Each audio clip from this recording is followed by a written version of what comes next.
Chapter 435. After seeing Yi Fala again, Suyin wasn't polite at all, and directly threw the red GPS chip on Yi Fala's table. Boss Yi, what is the meaning of this?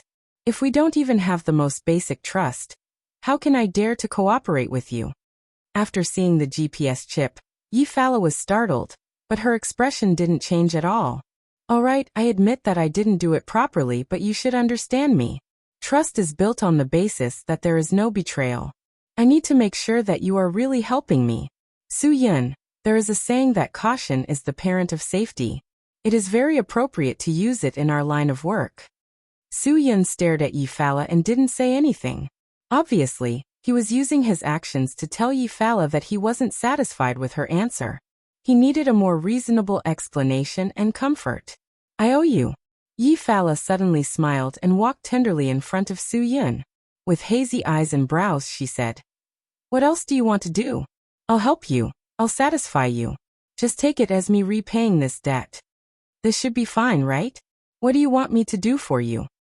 If an ordinary man saw Yi Fala like this, he would have already been overwhelmed with emotions. How could he have the heart to blame such a beauty? Moreover, Yi Fala had said it so straightforwardly. How many people could control themselves? Thinking about how such an enchanting beauty said that she wanted to satisfy him. Even if it was Lu Xiaohui, he would probably be floating in the air. Boss Yi, it seems that you really understand me. Do you think that I definitely won't do anything to you? Suyin smiled calmly. But don't forget, I am also a man. As soon as his voice fell, Suyin directly bent down and put his hands under Yi Fala's legs, directly carrying Yi Fala. Yi Fala really didn't think that Suyin would have such a sudden reaction. She was indeed surprised. However, Suyin did not give her time to react. He strode into the bedroom with Yi Fala in his arms, and threw her onto the bed without hesitation. In front of a man, a woman would always be a woman. Facing such a domineering method, even Yi Fala, the Black Widow, felt her heart ripple and her whole body go numb. Suyin directly crossed his legs and pressed down on Yi Fala's body. In an instant, Yi Fala was pressured by Suyin's powerful aura to the point that she let out a delicate gasp. She let out a moan and her entire face flushed red. She hadn't felt this kind of coquettish feeling for many years. As a mature woman, she had never experienced such passion with a man. Yi Fala couldn't help but admit that her mind was somewhat in a mess. Suyin's mouth was almost close to Yi Fala's ear. Director Yi, don't challenge a man's endurance. Didn't someone say that men are animals who think with their lower body? But I can still think with my head, so I know that the Black Widow of Xinjiang is a woman who can't be touched. With that, Suyin stood up, leaving the panting Yi Fala lying on the bed. Her chest heaved up and down rapidly, like two volcanoes that were about to erupt. Yi Fala had never thought that there would be a man who could make her so moved. If Suyin hadn't stood up just now, perhaps she would have tacitly agreed. This was the first time she really wanted to give the body she had guarded for so many years to a man. However, this man gave her even more fantasies. All along, everyone thought that she, Yi Fala, was Shangguanyu Emperor's woman, so after Shangguanyu Emperor committed suicide, others gave her the title of Black Widow. However, no one knew that she and Shangguanyu Emperor were not in a relationship. Because no one knew that Shangguanyu Emperor, the legendary figure of Xinjiang, was actually gay. He didn't like women, he only liked men. Even his suicide was because of a man. Yi Fala was Shangguanyu Emperor's best sister in this life, so everyone thought she was his woman. Shangguanyu Emperor was the person Yi Fala respected the most in this life, so she didn't want anyone to talk about him behind his back, so she tacitly agreed to other people's guesses. After Shangguanyu Emperor committed suicide, she didn't hold a grand funeral. Instead, she announced to the public that he was going to take a long vacation and retire to the underground world. Yi Fala spent a year to catch the man who made Shangguanyu Emperor infatuated and mercilessly threw him into Xinjiang to feed the fishes. Since then, she single-handedly supported Shangguanyu Emperor's entire business and became the famous Black Widow of Xinjiang. She hated men all her life and had never truly looked at any man in the eye. If someone said that the Black Widow had fallen in love with a man, perhaps everyone in Xinjiang who knew Yi Fala would grin and say that this person must be crazy. But the truth was in front of her. Yi Fala herself was aware of the changes in herself. Every time she faced Su Yun, he would easily break through her defenses. Su Yun. Yi Fala suddenly got up from the bed and said, I admit that I shouldn't have done that, but it wouldn't destroy the cooperation between us. If you don't want to go to the Golden Triangle with me because of this, then tell me, what should I do for you to be willing to help me? Su Yun didn't hold back at all and went straight to the point. Use your power in Xinjiang and bring people with me to burn down Darong Electronics. Yi Fala's eyes widened. Burn down Darong Electronics? Su Yun, do you think the Nakamura family is so easy to provoke? If we do that, we will attract a lot of criticism. What is it that you can't get over with them? Can't you just bury the hatchet? Su Yun said coldly. It's not that I can't get over with them, but all Huaxia people can't get over with them. Bury the hatchet? What did they do? They fought with us for territorial waters, islands, airspace, and everything that can be fought for. They even opened a highly polluting factory on Huaxia's land, and discharged pollutants on our land. What do you want me to bury the hatchet with them? Director Yi, I want to say something today. Either you promise me to bring people to burn down Darong Electronics, or I will withdraw from the Golden Triangle. Yi Fala was really having a headache now. She really didn't want to get involved with Darong Electronics. Nakamura was definitely an old fox, and she didn't want to get into this trouble. And she really needed Su Yun's help in the Golden Triangle. If Su Yun didn't go, she really didn't know who else could deal with a thousand-faced old man like Batsai. Director Yi, I will give you enough time to think about it. At 10 o'clock tonight, I will wait for your answer at the 100 Flowers Plaza opposite Darong Electronics. Su Yun turned and left after saying this. He believed that Yi Fala knew what was more important. He also believed that even if she had committed a lot of crimes, she was still a hot-blooded Huaxia person. Now Su Yun's mood was a lot more relaxed. After all, there was nothing in Xinjiang that worried him anymore. Now he just needed to wait for the night to vent his anger, and everything would be fine. At 10 o'clock in the evening, Su Yun arrived at the 100 Flowers Plaza on time. He looked up at Darong Electronics, which was not considered a grand building in Xinjiang. He was waiting quietly. Soon the roar of car engines began to come from all directions. The crowd who didn't know the truth was frightened by the scene and quickened their pace to leave this place. A few minutes later, all the people in the cars that came gathered behind Su Yun. There were 300 to 400 people, but the scene was very quiet. No one spoke carelessly, and there wasn't even anyone smoking. After all, 1/3 of the people were carrying gasoline cans in their hands. After Yi Fala struggled for a while, she finally made the right decision. At most, she would immediately leave for the Golden Triangle after finishing this matter. This way, it wouldn't be easy for the police to investigate her.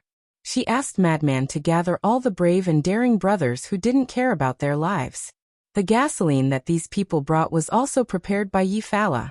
She also prepared money for everyone to escape. After all, this matter wasn't so simple. They were all filled with positive energy, and wanted to burn down this damned company that discharged sewage in Huaxia. Brother Yin, Madman will be your younger brother in the future. If there's anything, just tell me. Madman shook his head wildly. In my life, other than admiring Sister Yizi, I only admire you. And I admire you more than Sister Yizi. This matter that you organized is definitely unprecedented. Brother, how many people dare to make a move on a Japanese company? Ha ha ha, there's no one in the country, right? You're the first. I've long heard that this damn Darong Electronics took advantage of the dead of night to discharge sewage in Xinjiang. Now there's no fish in Xinjiang. It's this damn Japanese son of a B***TCH who did it. Su Yun smiled faintly. Get everyone ready to set fire to Darong Electronics building. Then get in the car and follow me to Darong Electronics factory. Brothers, did you hear that? Madman howled. Go. Hundreds of people crazily rushed into Darong Electronics building. This was definitely a bandit's behavior. But to deal with bandits, other than this bandit's method, what else could be better? Yi Fala shook her head helplessly. Su Yun, you're really the most daring person I've ever seen. Yi Fala, admit defeat. Su-yun smiled but didn't say anything. He kept staring upstairs. After about 10 minutes, the flames began to jump out from the top floor. A group of ruffians who were usually afraid of chaos rushed out of the building excitedly and jumped into their cars in an orderly manner. Yi-Fala made a gesture to Su-yun. Get in the car. They're familiar with the roads in Xinjiang. They'll lead the way. Su-yun jumped into the Qian. Madman had already led a large group of people to Darong Electronics factory in the suburbs. One had to be ruthless when doing things. This was the reason why Su-yun didn't just burn down the factory, but also their company's headquarters. If he wanted to prevent them from making a comeback, he had to burn down the company's building and let them be finished. Madman was indeed a madman. When hundreds of cars swarmed to the front of Darong Electronics factory, he directly ordered 2 off-road vehicles to open the way and forcefully knocked open the factory's door. When the people on duty saw so many barbaric people rushing in, who would dare to stop them? After Su-yun's arrangement, Madman started to order everyone to chase out all the people working overtime in the factory. It didn't matter if the factory was burned down, but it would be troublesome if the employees were injured. After all, most of Darong Electronics' labor force was from Huaxia. The reason was very simple: it was cheap. After an hour of earth-shaking chaos, the first fire in Darong Electronics factory was finally ignited. Right next to the fire, there were more than a dozen sewage trucks that were treating the sewage in a special sewage treatment tank in the factory. They were preparing to discharge the sewage outside. In one night, the 2 fires in Xinjiang were related to Darong Electronics. They only burned things and didn't hurt people. Obviously, there was an obvious purpose. The police quickly intervened in the investigation. However, due to the shameful things that they did, Darong Electronics didn't dare to let the police and reporters into the factory. They just perfunctorily said that the fire was caused by damaged machinery. They forcefully swallowed the bitter fruit into their stomach. Nakamura Kahiko was so angry that he was seriously ill and was hospitalized.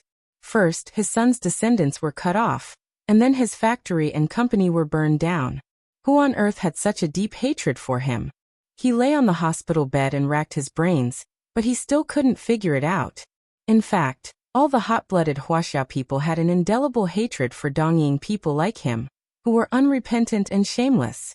Nakamura Kahiko didn't know that the fire was deliberately provoked by Prime Minister Abe's visit to the Yasukuni Society.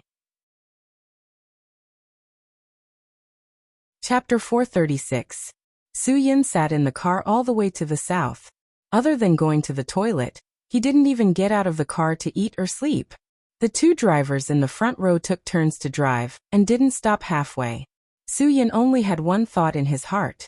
If he wanted to drive to the southern border of Huaxia, he must choose an off-road vehicle with good performance. If he caught up with continuous rainy weather, it was easy to get muddy all the way. If it wasn't for the Jeep Wrangler's performance, he didn't know how many times he would have been stuck in the mud.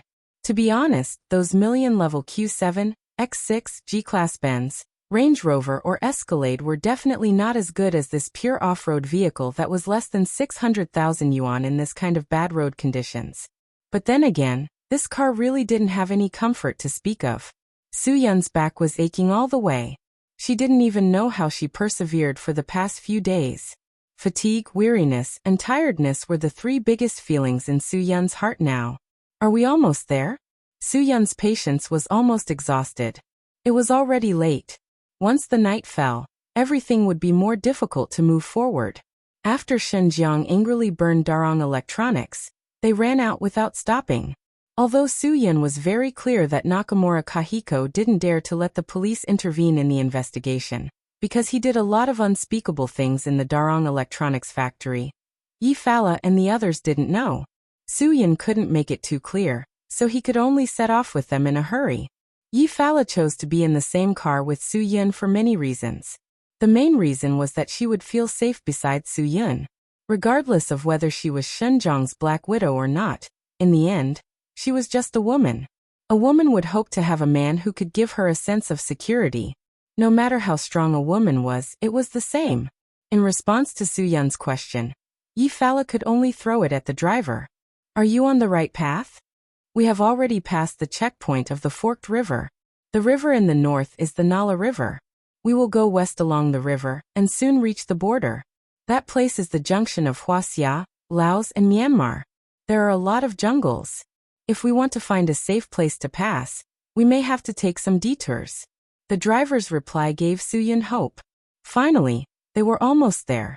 Yefala's expression began to become nervous. The closer we are to the border, the more cautious we have to be. We must avoid the border guards. In this kind of no-man's land or border with very few residents, there must be an army field force stationed there. These people were of extremely high quality and were responsible for patrolling the border. They were also responsible for protecting the border markers and preventing illegal immigration and armed infiltration. They had to ensure the security of the country and the integrity of the territory. Stop the car. Suyin suddenly said. Show me the GPS location. Originally, the driver didn't want to pay attention to Suyin because it wasn't their first time here. He thought that he could avoid the border guards. However, Yefala coughed lightly, and they still obediently stopped the car. Soon the two black Range Rovers behind Suyin also stopped. Madman and Money God jumped out of the car and directly walked forward. They wanted to see what the problem was. Because the two cars had sunk into the mud many times, the two had also gotten out of the car many times. Therefore, their pants and shoes were full of mud. Compared to Suyin and Yefala, who were clean, they were simply two beggars. What's wrong? Why did they suddenly stop? Madman shouted and walked forward. Suyin said to Yefala lightly, Tell him to shut up. The closer we are to the border, the more dangerous it is. If you don't want to attract the border guards, then be quiet. Yefala immediately reprimanded, and Madman obediently quieted down. Suyin quickly identified their current direction based on the current satellite positioning. He had carried out a mission here before, so he still had some understanding of the border guards stationed here. He quickly formulated a driving route, and then asked Madman and Money God's cars to follow closely and not fall behind. I have been a driver for so many years and have come here more than 10 times. I have never encountered any border guards wherever I went. The driver complained.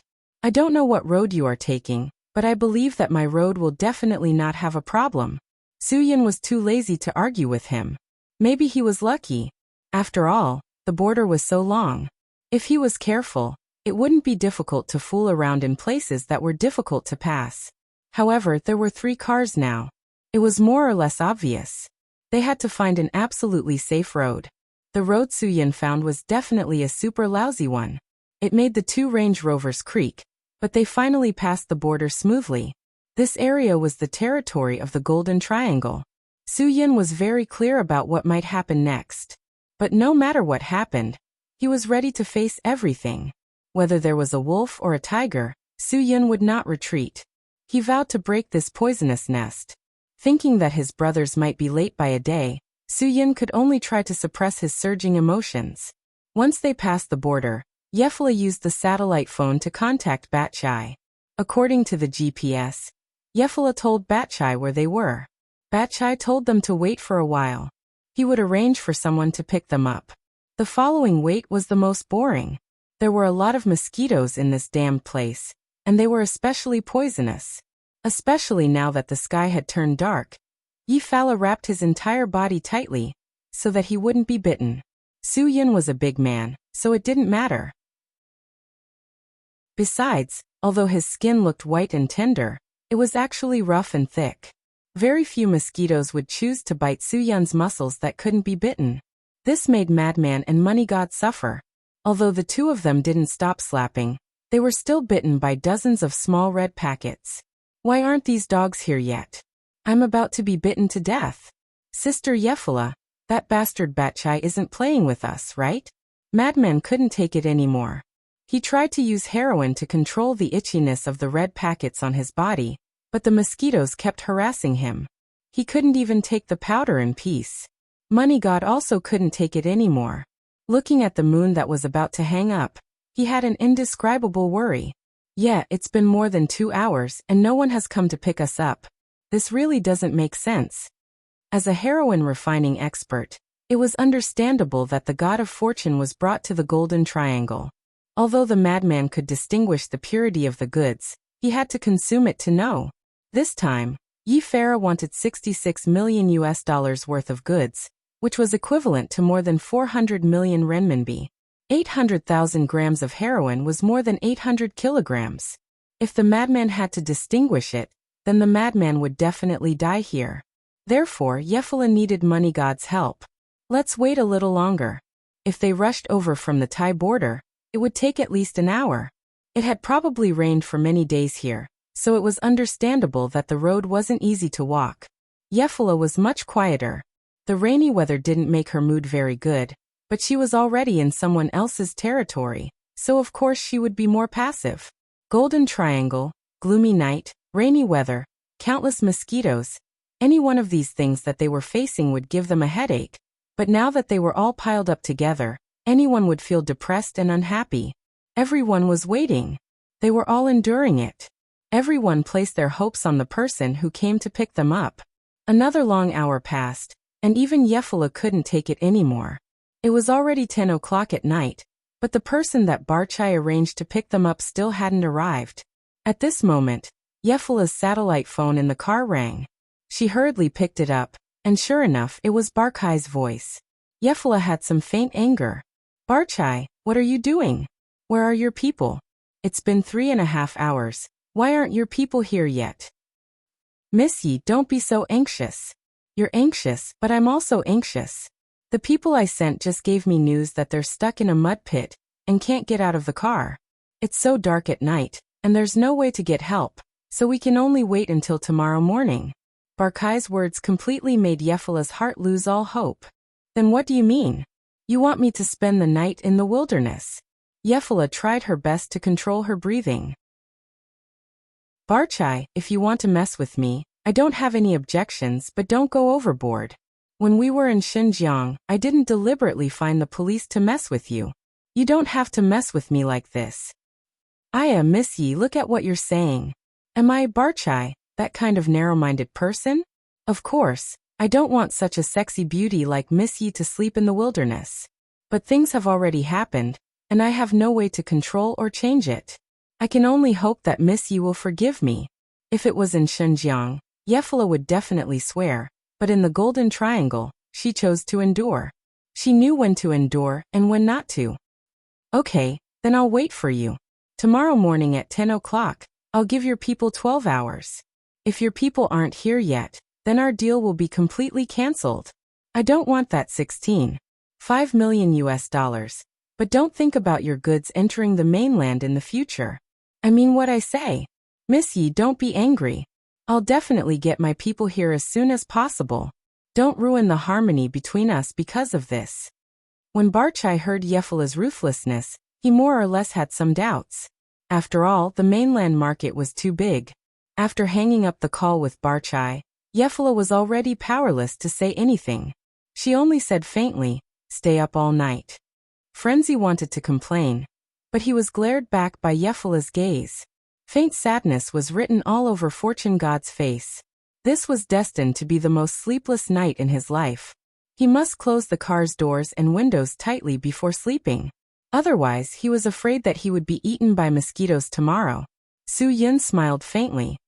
The road to happiness is strewn with setbacks. What else could Yefala say? She could only nod faintly. Then, she said to the two drivers in the front row, "You two go to the back and find a place to rest. I need to be quiet. I don't want to hear any loud noises." Chapter 437. Only Su Yun and Yi Fala were left in the car. At this time the rain had finally stopped. The two of them looked at each other and looked away in panic. The atmosphere in the car suddenly became a little charming. Su Yun suddenly realized that the environment would not affect the hormones that a man and woman emitted when they were alone in a room. Sometimes, this feeling was hard to explain. "Director Yi, I'll go sit in the front row. You lie down in the back and rest for a while." Su Yun felt that it was better for him to sit in the front row so that he could close his eyes and rest peacefully. Then he comforted Yi Fala. "This place should be safe. Although it's in the wilderness, at most there will be some mosquitoes. There won't be any evil people or beasts." Yi Fala hesitated for a moment, and finally made up her mind to pull Su-yin. It will be very tiring to sit for a night. It won't be tiring at all. I think we should fold the back row flat, so that there will be more space. I have thick clothes in my suitcase. It should be quite comfortable to lay them down.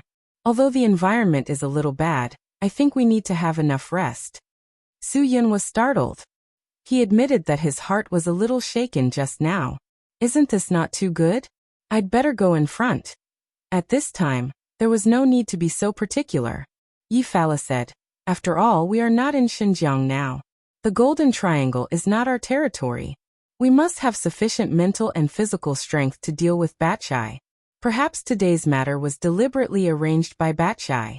Su-yin, you are too important to me. I must let you rest well.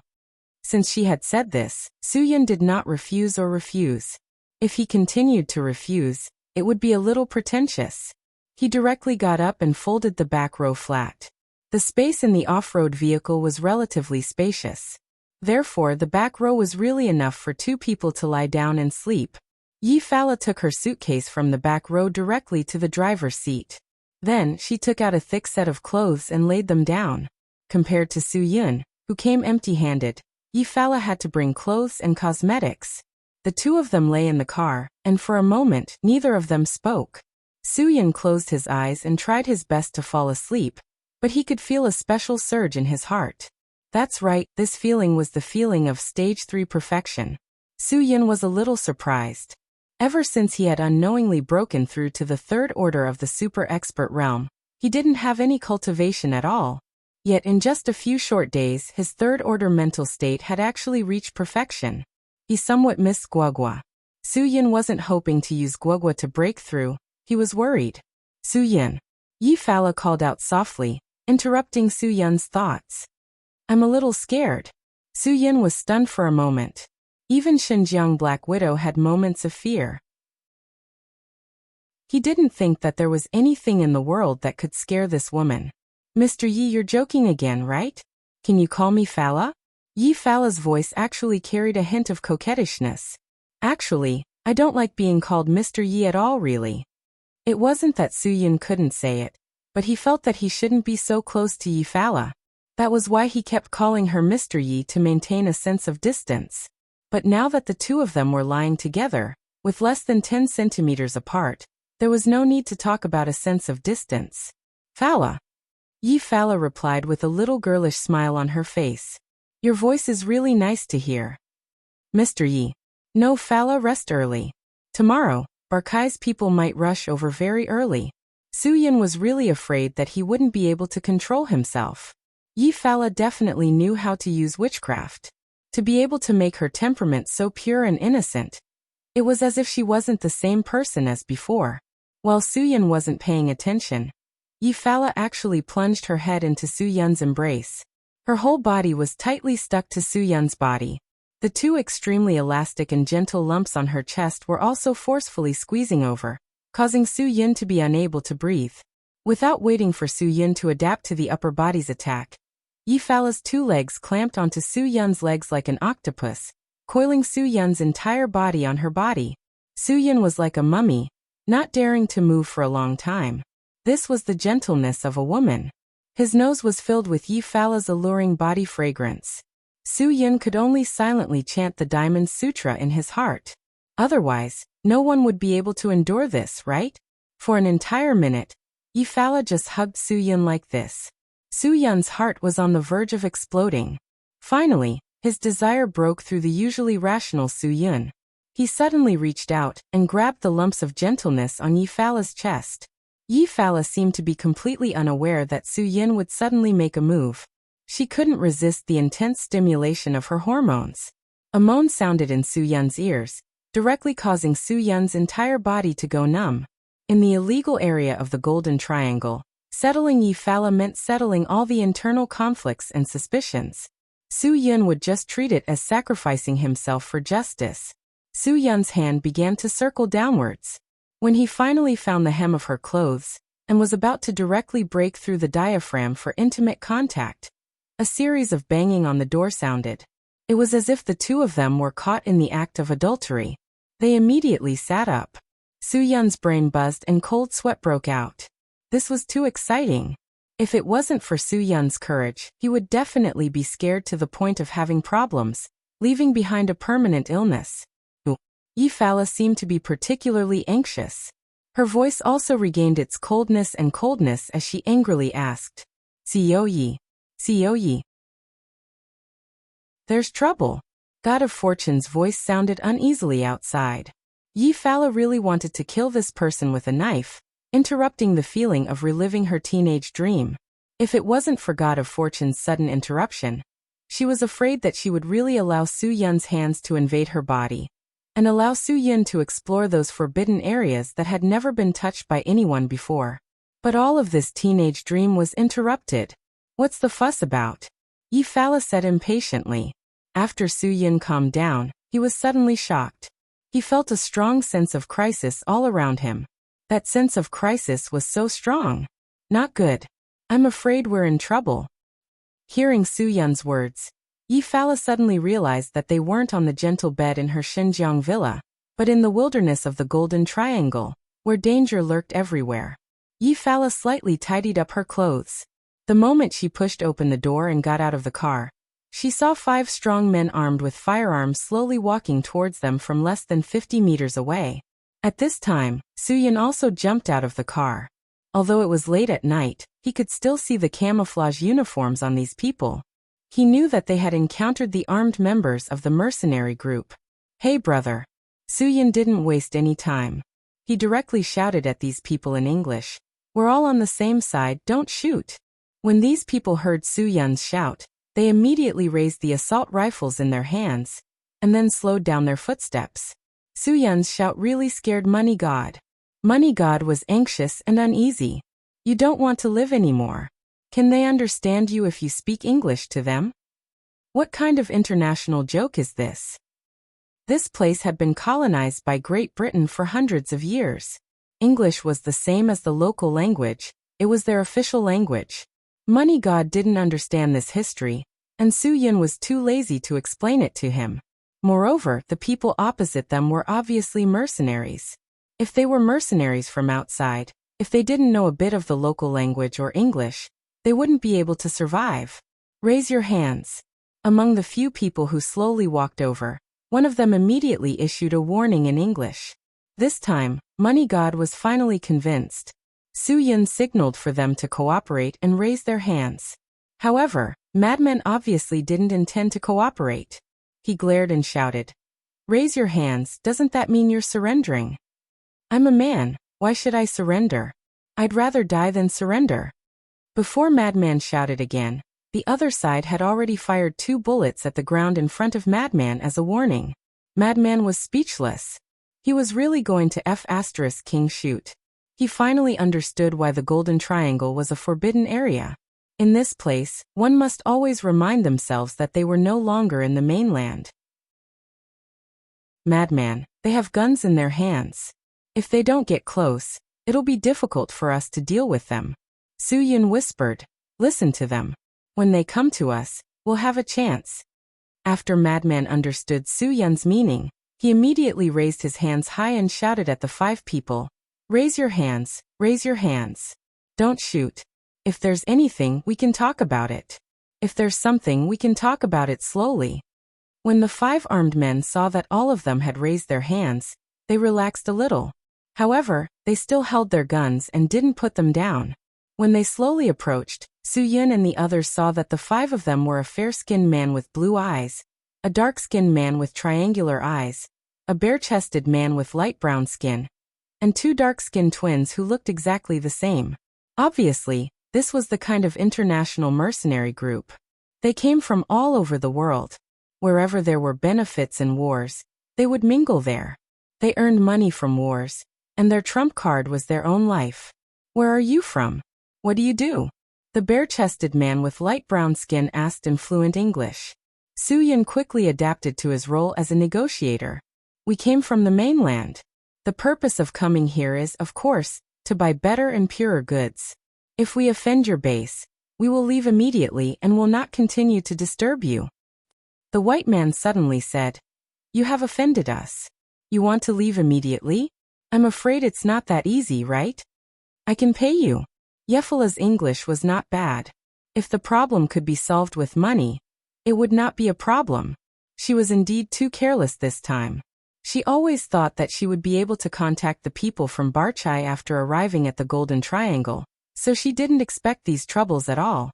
As soon as Yefala opened her mouth, the gazes of the few people shifted to her. Mercenary groups usually hid in such a sparsely populated place, and they almost never saw women.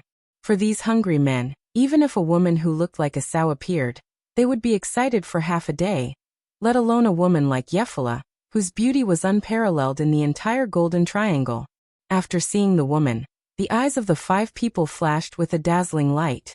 The dark-skinned man with triangular eyes blinked his mouth and said coldly, "Huaxia women are really delicious. They are prettier than our great Japanese empire." Japanese. Obviously, the triangular-eyed man's identity stimulated Su Yun. Chapter 438. Yifala had seen a lot of men like this in her life, and they only made her feel nauseous. Yifala's face was full of haze. Looking at the 5 disgusting men who were getting closer and closer to her, she couldn't help but feel nauseous. The 5 armed men seemed to have concluded that they didn't have any weapons on them, so they became bolder. "Lagi, today we'll let you 2 brothers go first, but we're even now." The triangular-eyed Japanese smiled obscenely at the 2 black brothers beside him and said, "What do you think? Such a beautiful woman, don't break her before we touch her, ha ha ha." Wild laughter resounded through the night sky, seeming particularly eerie and terrifying. Because the other party spoke in English, Madman and Fortune God couldn't understand at all. They didn't feel anything and didn't know that they were flirting with Yifala. Otherwise, with Madman's temper, he would have already exploded. Su Yun stepped forward and blocked Yefra, who was trembling with anger, behind him. He tried to continue to communicate with them. "Friends, it's better to avoid unnecessary trouble. We're also here to talk about business. We're all on the same side. Maybe our business partner is the boss who hired you. Don't let the flood rush to the Dragon King's temple and hurt your own people." The tan shirtless man heard this and felt that it made sense. His words seemed to carry more weight among these people. He stopped the white man who wanted to teach Su Yun a lesson and asked, "Then tell me, which boss do you want to talk business with?" If the person Su Yun was talking about was really their boss, perhaps the shirtless man would really stop these people from making a move. However, if Su Yun was wrong, then they probably wouldn't be so polite. After all, it was common for the forces in the Golden Triangle to fight. No one was willing to submit to another, so it wasn't rare for them to swallow the other party's customers. Su Yun naturally understood this, so he didn't dare to gamble. After all, there were too many forces in the Golden Triangle. Just the ones he knew were probably no less than 100 powerful forces.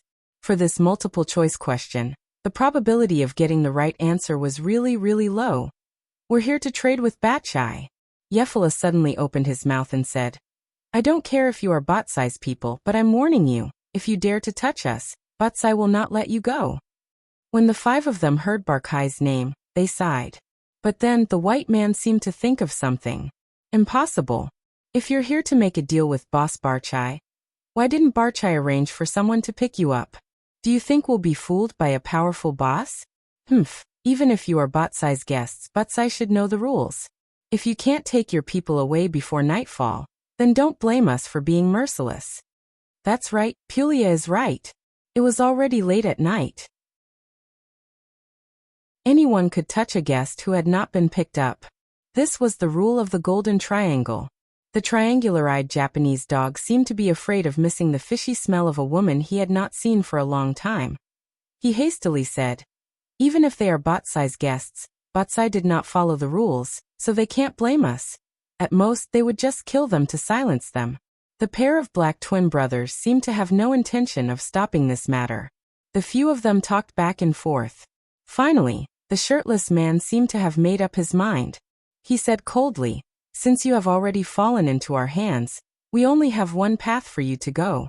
Leave the money and the woman, and I'll let you go." Although Madman didn't understand English, he still knew that the English word money meant money. He was a little agitated and shouted, "What did they say? What did they say?" You want to extort money, right? Brother. You tell them, King want money, there's only one life. Seeing Madman's agitated look, the triangular-eyed Japanese dog once again raised the AK-47 in his hand and aimed at Madman. Shut up. Although Madman was crazy and ruthless, in the face of a guy who could really penetrate his body with 2 shots, he still obediently shut his mouth. Speaking of which, these people's weapons and equipment were really outdated, at least in Soo-Yun's eyes. The Japanese dog was holding a worn-out AK-47, and the white man was holding an antique World War II Tegagari of light machine gun. Soo-Yun wondered where they picked up these things from. The Type 65 rifles in the 2 black men's hands were obviously outdated for a long time. The only weapon that was slightly more advanced should be the slightly modified Type 81 rifle in the hands of the shirtless man. Obviously, this mercenary group was definitely not a mercenary group that was presentable. Judging by their weapons, they were at the bottom of the 4th-rate armed forces in the Golden Triangle. The corner of Soo-Yun's mouth suddenly raised, and a wicked look flashed across his face. No one expected that Soo-Yun would actually shout, "Madman, I'll leave that white man to you. God of Fortune, you deal with this shirtless man."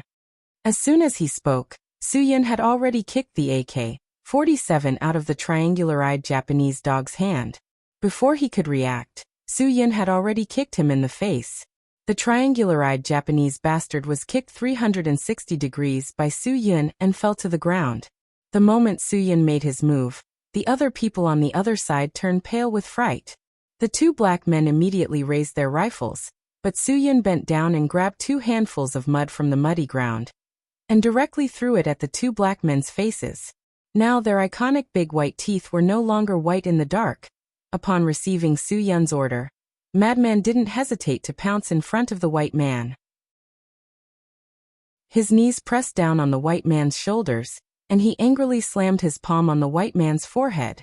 Madman's knees clamped tightly on the white man's head, and with a kacha sound he forcefully twisted his head 180 degrees.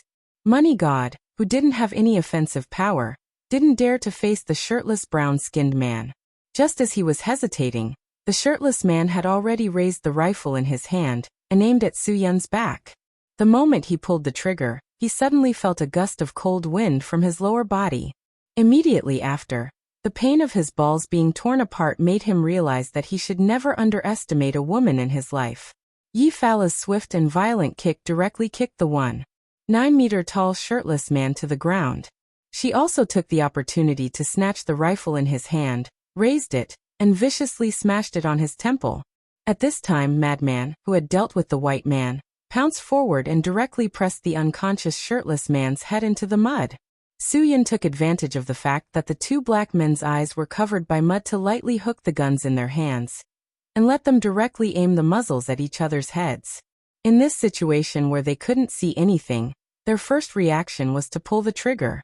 At the same time, 2 gunshots rang out, and the 2 black men fell to the ground. Now, of the 5 armed mercenaries who were arrogant and despotic just now, only this Japanese bastard with a pair of vicious triangular eyes was left. The Japanese dog looked nervously at Soo-Yun. He crouched on the ground and crawled back little by little, constantly begging for mercy. "Don't kill me, I can give you anything, please let me go. I swear I will immediately get out of your sight, and you will never see me again. I beg you to let me go like a fart." "What did he say?" Madman, who didn't understand English, asked anxiously. Soo-Yun glanced at Madman and translated for him. "He said that we must not let him go. If we let him go, he will definitely find more accomplices, and we will die without a burial place." Madman was really angry when he heard Soo-Yun's words. He picked up the AK-47 in the Japanese dog's hand and directly aimed at the Japanese dog's head and fired a few shots. The Japanese dog's head was like a lump of pig offal being crushed, splashing everywhere. Soo-Yun and Yi Fala turned their heads in disgust, and Money God couldn't help but vomit all over the ground. The drivers who came with the car also turned their heads. No one wanted to see such a bloody scene, and they really couldn't stand it. Madman, however, was not affected at all. He even went forward and took back the weapons in these people's hands. "We can't stay here for long. We must leave immediately and find a safer place." Suyun quickly made a judgment. Yi Fala now had a strong sense of dependence on Suyun. I'll listen to you. Then he turned his head and said to everyone, everyone get in the car and get ready to evacuate immediately. Suyun's wilderness survival experience was still very rich. At this time, it was necessary to evacuate quickly. The gunshots would definitely attract people, and they had to leave before more armed mercenaries arrived. Even if the mercenary group these people belonged to was definitely not a big mercenary group, once they were provoked, it was enough to be annoying. Suyun washed his hands with the mineral water that Yi Fala handed over, and directly got into the driver's seat of the Wrangler. He drove in front and led the two Range Rovers to quickly evacuate the scene. Along the way, he had Yi Fala help him turn on the GPS and hold the compass. He needed to know the direction. It was easy to get lost in this kind of dense forest in the Golden Triangle, and Suyun also had to avoid the roads that might be dangerous. After 3 hours of trekking, until they found that the fuel tank was almost empty, they stopped the car and let the people behind them take the oil drums that they brought as a precaution to fill up the 3 cars with fuel. Taking the opportunity of the others cheering, Suyun looked around and roughly determined that there should be no danger in this place. Only then did he breathe a sigh of relief and indicated that they could rest here. After this torment, everyone was really tired. Even Madman, who had always been very energetic, could not lift his spirits after taking so much heroin. It was already the wee hours of the morning, and the moon hung high in the sky. Suyun didn't lie down on the back seat with Yi Fala again. He sat in the driver's seat and closed his eyes to rest. Firstly, he wanted to be able to retreat in time if there was any danger. Secondly, he didn't dare to imagine if he would really have that kind of thing with Yi Fala if he didn't encounter those armed mercenaries who were harassing them. Chapter 439. Suyun should really say thank you to the 5 dead armed mercenaries. At least they helped him avoid a romantic calamity. For Suyun, a woman like Yi Fala was definitely not a romantic opportunity. Using the word calamity to describe it was the most appropriate. It seemed that if he had a romantic opportunity again in the future, Suyun would really have to let nature take its course. Otherwise, he would really not be able to withstand the temptation in the future. Squeezing the hand that had just pinched Yi Fala's chest, Suyun was still reminiscing about it. However, compared to Qinwaner, Yi Fala was still a little bit smaller, right? But in terms of elasticity, they should be comparable. He did not know if Ruan Qingshuang and Chou Yun also had this kind of texture, or if Tang Jiu and Ling Jiling's texture would be better. Suyun deeply felt the evil emanating from his entire body. How could he have so many nosebleed images? Suyun secretly sighed in his heart. In the future, he would definitely not reject fat meat that was sent to his doorstep. In any case, he was already 25 years old. He was a full 7 or 8 years older than those underage girls. Looking at the peachy news of underage girls that often appeared on the website, he was really out of date. After a night of silence, Suyun went to play chess with Zhou Gong while his imagination was running wild. Because Suyun was by her side, Yi Fala obviously relaxed her vigilance and calmly entered the land of dreams. When she woke up the next day, even she herself could not believe that she could actually fall asleep. As for the people in the 2 cars behind, the simple-minded frenzy naturally slept soundly, but the cautious and timid god of fortune really could not fall asleep all night. The morning sun in the Golden Triangle was much more dazzling than the northern city of Huaxia, so Suyun should have been woken up by the sun. When he opened his eyes, Yi Fala was still sleeping soundly, and had no intention of waking up at all. The continuous journey made everyone's mental state very tired. Once they really fell asleep, they would naturally be satisfied. After Suyun got out of the car, Luo Kai and the Black Range Rover immediately jumped out of the car, and quickly walked toward Suyun. As he ran, he also whispered something. God of Fortune, you woke up quite early. How did you sleep last night? Suyun had enough rest. He seemed to be much more energetic and in a good mood. Otherwise, he would not have bothered with a coward like God of Fortune. Yesterday, if Yi Fala had not acted in time and remedied the loophole of Fortune God of being scared, Suyun's body, there would have been a bullet hole in his body. I say, can you really fall asleep? God of Fortune glared at him. Why are you not worried at all that those people will retaliate? They are armed mercenaries. Their people are everywhere in the Golden Triangle. You actually brought us to spend the night in such a place. Do you really not want us to live? Or do you really not want to live? If you don't want to live, don't implicate us. Soo-yun really regretted greeting him. This guy was really good at nagging. Once he opened his mouth, he could not stop. His mouth was full of how dangerous this place was, and what if something happened, the consequences might be caused. Perhaps because Soo-yun did not stop him, God of Fortune actually nagged for more than 3 minutes.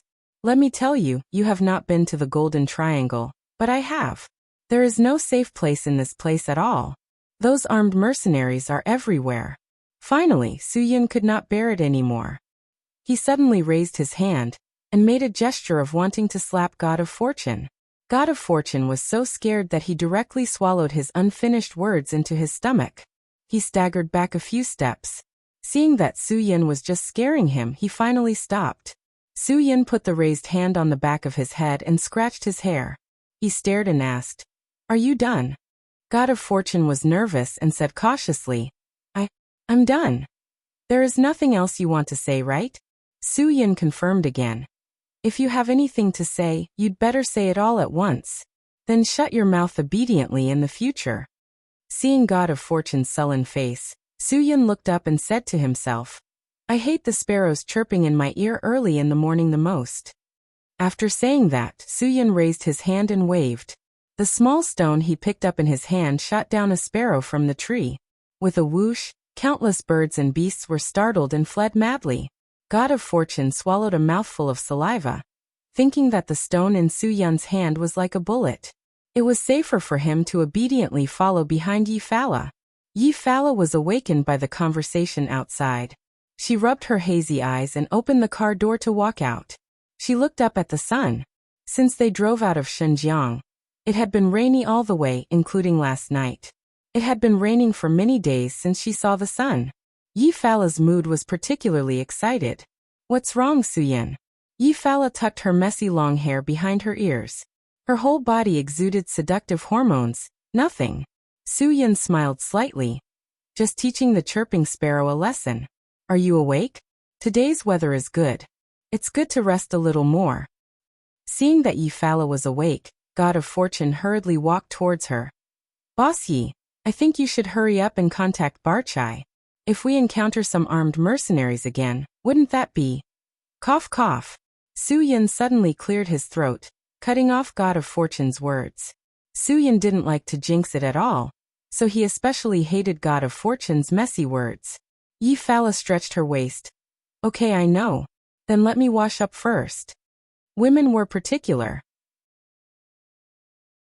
Yi-Fala brought small electronic tools like a face washer, so she didn't need much water to wash her face beautifully. After a little embellishment, the charming and moving Black Widow once again appeared proudly in front of everyone. At this time, Madman had also been awakened by God of Fortune's shouts. He slept very soundly and comfortably. After inhaling more than a gram of heroin, he entered a dreamland while floating in the air. Therefore, he felt very comfortable after this sleep. When he stretched, all the bones in his body creaked. It was so comfortable that Madman felt like he was floating in the air again. Yi-Fala used the satellite phone in the car to quickly contact Barchai and told him the latest geographical location. She also told him very seriously, I will only wait for you for 2 hours, 10 o'clock sharp. If your people don't arrive, I will leave immediately. I am definitely not joking with you, Boss Barchai. After Barchai guaranteed, he hung up the phone. He thought that Yi-Fala and the others had changed their geographical location overnight, because they were afraid of his little tricks. He was somewhat unhappy in his heart, but because of the money in front of him, if he didn't earn it, it would be too much of a loss. He could only suppress the anger in his heart. Once he got the money, he wouldn't be so polite anymore. Yi-Fala had naturally thought of Barchai's thoughts. Therefore, she was very clear that if she were to discuss business with Barchai, she had to first tell him that she needed a long-term supply in the future. This number could be exaggerated, and she had to use more benefits to shock him. This way, he wouldn't put on airs in front of her. 2 hours. Don't you think you're giving him too much time? Su-Yun smiled slightly. Actually, if you give him an hour, he will find a way to rush over. Barchai can become one of the 3 major forces in the Golden Triangle. It shows that he knows what kind of business he can't miss. Yi-Fala nodded. She agreed with Su-Yun's point of view, but she also had some other suggestions for Su-Yun's point of view. These words are indeed correct. Barchai will pay attention to the mainland's business, but after all, there are many people in the mainland who cooperate with him. It's not like he can't do business without us. I think we should give him more time. Su-Yun gave a thumbs up. President Yi is still considerate. You have a strategically advantageous position, hee. We still have to wait here for 2 hours? The god of fortune was obviously very sensitive to the word wait. He had enough of waiting. After crossing the border into the Golden Triangle, they had been waiting for more than 10 hours. He didn't know if something terrible would happen if they continued to wait like this. Su-Yun wasn't used to his bad habits. If you don't want to wait, then go find Barchai's lair yourself. Everyone will stop you. The god of fortune was blocked by Su-Yun again. He lowered his head sullenly again and didn't say anything. It wasn't his turn to show his talent yet. When he was needed, let's see if he still dared to treat him like this. At that time, not to mention Su-Yun, even Yi-Fala would have to be polite to him. They were all on the same side. Why was there such a strong smell of gunpowder? Yi-Fala seemed to have seen Su-Yun's dissatisfaction with the god of fortune. She smiled and smoothed things over. God of fortune, you can't run around. I'm still waiting for you to help me inspect the goods. If you leave first and get eaten by some jackals, wolves, tigers, and leopards, then where am I going to find someone to help me inspect the goods? After hearing his value, the god of fortune raised his arrogant head again. But Yi-Fala changed the topic. But now let's try our best to listen to Su-Yun, because we still need him to know if we can safely get the goods. If he doesn't give us ideas, I'm really afraid that Barchai will swallow our money and silence us. The god of fortune then realized that this team wasn't only important to them. Su-Yun was also equally important. This time, he didn't dare to throw a tantrum anymore. He nodded obediently and agreed to cooperate with Su-Yun's arrangements. If he told us to go, we will go. If he told us to stop, we will stop. Will this bastard Barchai come to welcome us in person? Madman said, and took out the spiritual food he carried with him. It was a small bag of white powder. Yi-Fala snatched it away from him. Lunatic, I need you to be alert now. You better stop sucking. If you cause trouble while you're in a daze, it won't just be your life that's at stake. Do you understand?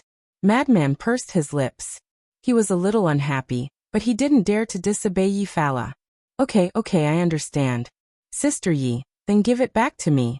Even if I don't suck it, I still feel very comfortable carrying it. This is my spiritual sustenance. Just give it back to me. I can give it back to you, but you definitely can't suck it anymore. Yi-Fala said very seriously. These 2 hours of waiting seemed very long. When it was 2 minutes to 10, they finally heard the roar of a car engine not far away. The god of fortune stood up vigilantly and hid behind everyone. The madman directly picked up the AK-47, his eyes full of expectation. Chapter 440. Even Su-Yun, who had always easily dealt with all kinds of trouble, couldn't help but take out the Type 81 rifle he had bought from the black market from the crazy's car. This gun had strict requirements for the gap between the air guide hoop, the adjusting plug, and the piston. If the gap was too small, it wouldn't be flexible. If the gap was too big, it would affect the energy. Obviously, this kind of assembled Type 81 rifle wasn't easy to use at all. But at this time he didn't have the right to be picky. It was good enough to have a gun to use. Seeing Su-Yun take out a gun, Money God hurriedly went forward and picked up the most awesome-looking but actually the most antique Jegriov light machine gun. Su-Yun really doubted that he knew how to shoot. Although Yi-Fala was a woman, she was very calm when faced with things. She grabbed a Type 65 rifle and threw it to a driver, then grabbed another one for herself. Obviously, these drivers weren't masters that could be brought to the table. The timid ones were already weak in the knees. After all, they had experienced a great adventure yesterday. Who knew if they would provoke armed mercenaries that they couldn't handle this time? And this time the other party came in a car. Who knew how many people there were? Soon 2 off-road vehicles appeared in front of them. The cars weren't famous or luxurious cars, but the chassis was very high. In this kind of place, only off-road vehicles with high chassis could be used. This was why the 2 Range Rovers that were worth $2 million couldn't compare to the Wrangler Super Mini Off-Road that could be bought for $600,000. The other party saw that they were all equipped with weapons. 7 people got out of the car with weapons in their hands. Obviously, their equipment was much more advanced than what Su-Yin had seized. There were assault rifles, submachine guns, shotguns, and all kinds of other things. Su-Yin looked over and could tell that these people were definitely not from the same group as yesterday's people. The difference in equipment was too big. A dark-faced man suddenly shouted, "Hey, brother, we've met before. I'm Yatebong." As he spoke, he pointed to a charming woman beside him and said, "And this is Payawa. We are Boss Barkai's men. We are here to pick you up." Su-Yin took a closer look. This person was the dark-faced man who had made the deal with them at Shenzhong's unfinished building. As for that flirtatious woman, she was Yao, or who had grown up eating hormones. Phew. Su-Yin finally heaved a sigh of relief. The people from Bachai had finally arrived. F*CK. Lunatic was furious when he saw them. "How dare you F*King come here? If I don't kill you today, my surname isn't Su." As soon as he finished speaking, Madman raised his AK-47 and prepared to shoot. There was no need to explain the accuracy and power of this gun. Let alone Su-Yin, who had played the real thing. Even people who had only played PC shooting games knew that this thing was pretty good. Without saying a word, Su-Yin directly kicked the weapon in Madman's hand away. He pressed Madman against the car door and scolded in a low voice, "I think you're really crazy." Yi Fala and Money God were also shocked and broke out in a cold sweat. Once Madman acted up, he would definitely not care about them. If he had really shot just now, the guys standing opposite them with Colt submachine guns in their hands would not hesitate to shoot them all into dice. Although Su-Yin had already controlled Madman, the people on the other side were still vigilant and ready to fire at any time. As long as the dark-faced man, Yatebong, gave the order, they would immediately pull the trigger. But Yatebong raised his hand to signal them not to act rashly. After all, the other side was here to give them money. Madman was pressed against the car by Su-Yin. He roared angrily, "I'm not F*King crazy. Do you know that a few bastards almost killed me that night? If I didn't run fast that day, I would have been killed by them. Today, I want to have a good talk with them. Even if I die, I want to die together with them." Die together? You wish. Look at what weapons we have in our hands, and then look at them. How can we compare with a bunch of obsolete rifles in our hands? They only have 3 Colt submachine guns. The AK series automatic rifles they use are also worlds apart from the ones in your hands. What do you have to play with them? Madman was unable to defend himself against Su-Yun's words. He could only grit his teeth and endure the resentment in his heart. "Miss Yi." Seeing that their internal dispute had been settled, Atterbon said slowly, "It's not the first time we've met. I don't understand why you said that one of your men is a mole during the transaction. Now you've brought this mole here. Obviously, he must be one of your men." Yi Fala looked helplessly at Su-Yin and Madman. "Some things are a little misunderstanding, and it's not easy to explain. Since I dared to bring him here, naturally, he must be one of us."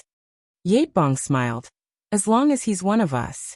Payawa smiled and said to Madman, "Brother, don't be so vengeful. Even Miss Yi said that it was just a misunderstanding. Think about it, we were all alone in Huaxia. When we heard that there was an undercover, of course, we were afraid that they would remember our faces and not be able to escape. We had no choice but to do this to you. If you want to blame someone, you shouldn't blame us." After that, Payawa looked at Su-Yin. Su-Yin snorted and said to Payawa, "Handsome, don't try to sow discord between us. We won't fight because of one sentence from you." Madman stared at Payawa in confusion. He looked at Su-Yin dumbfoundedly. "Brother, is there something wrong with your eyes? This is a woman, right? Do you know what Thailand doesn't lack the most?" Su-Yin raised his eyebrows. Madman swallowed a mouthful of saliva. He immediately knew that the person who had been winking at him was actually a demon. F***ck. This disgusted him. Piawa, whose identity was exposed, didn't say anything. She still smiled charmingly at Madman. Yebong, we should be able to go now. Yi Fala said. We've been waiting for you for a long time. Yebong smiled apologetically. Sorry, Miss Yi.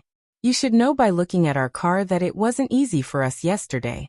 The car really got stuck in the mud. We can be on our way right now, but you have to let me know if you've brought enough money with you. The boss said that if you don't have enough sincerity, we won't take you there. Yi Fala sneered. Ba Chai was indeed a ruthless person. If they didn't bring enough money, this group of people would probably kill them directly. Fortunately, Yi Fala knew Ba Chai. She knew that he was a very honest person, and didn't like people to play too many complicated tricks with him, so she didn't bring less money. Yi Fala waved her hand. Madman and God of Fortune opened all 3 suitcases of US dollars for Yebong to see personally. This should be enough, right? Yi Fala said. I'm running out of patience. If Boss Ba Chai still has more requests, then I won't let you lead me by the nose anymore. Yebong nodded. Of course we'll go now. By the way, one more question. Miss Yi, how many drivers did you bring this time? Yi Fala looked back at the 4 drivers, all 4 of them. As soon as she finished speaking, the 4 people beside Yebong suddenly raised the submachine guns in their hands and swept them. Before the 4 drivers could react, they all fell to the ground and died. Su Yun had already raised the rifle in his hand, but he still resisted his impulse at the most critical moment. At the last moment, Su Yun understood the other party's meaning. They wouldn't let the drivers follow them to see their nest. God of Fortune was so scared that he almost wanted to crawl under the car. This time, it was his own people who died. His psychological defense was completely broken. How long would this torture last? What do you mean by this?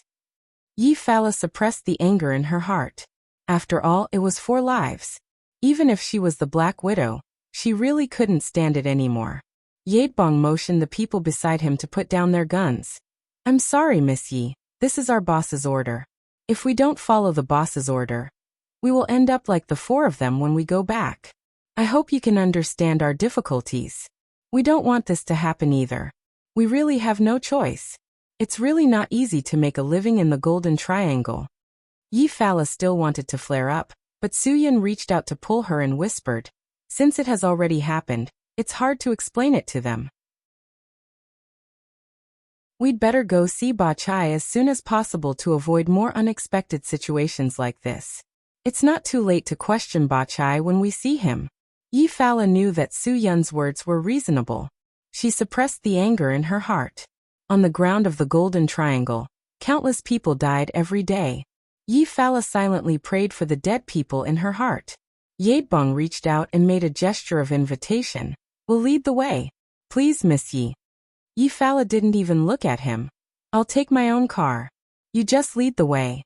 The other party didn't say anything else. He cooperated and asked everyone to get in the car. Then he turned the car around and drove straight ahead. Because there were only 4 of them left, Su Yun could only drive Yi Fala. Madman and Money God each drove a car behind them. Yi Fala was afraid that Money God was timid and couldn't bear the pressure, so she let him follow her in Su Yun's car, and let Madman take the rear. A group of people, 5 cars, drove vigorously to the depths of the Golden Triangle. Even if Su Yun was temporarily acting as the driver, he still ate pistachios. Since Su Yun crossed the border, he rarely stopped eating on the road. This was the only thing he carried with him when he left Xinjiang in a hurry. As Su Yun ate, he spat out the white hard shell out of the car. This kind of quality was obviously not associated with Su Yun, but he still enjoyed it. He ate and spat out pistachio shells along the way. Yi Fala was only thinking about how to deal with Ba Chai. She didn't see these things at all. She didn't know what other tests Ba Chai would give them, but she was already sure that if Ba Chai continued to play, it basically meant that he didn't have any sincerity to talk business with them. If that was the case, would they really lose the 16.5 million US dollars? After all, it was equivalent to 100 million renminbi. No matter who it was, they would feel unwilling to just throw it away.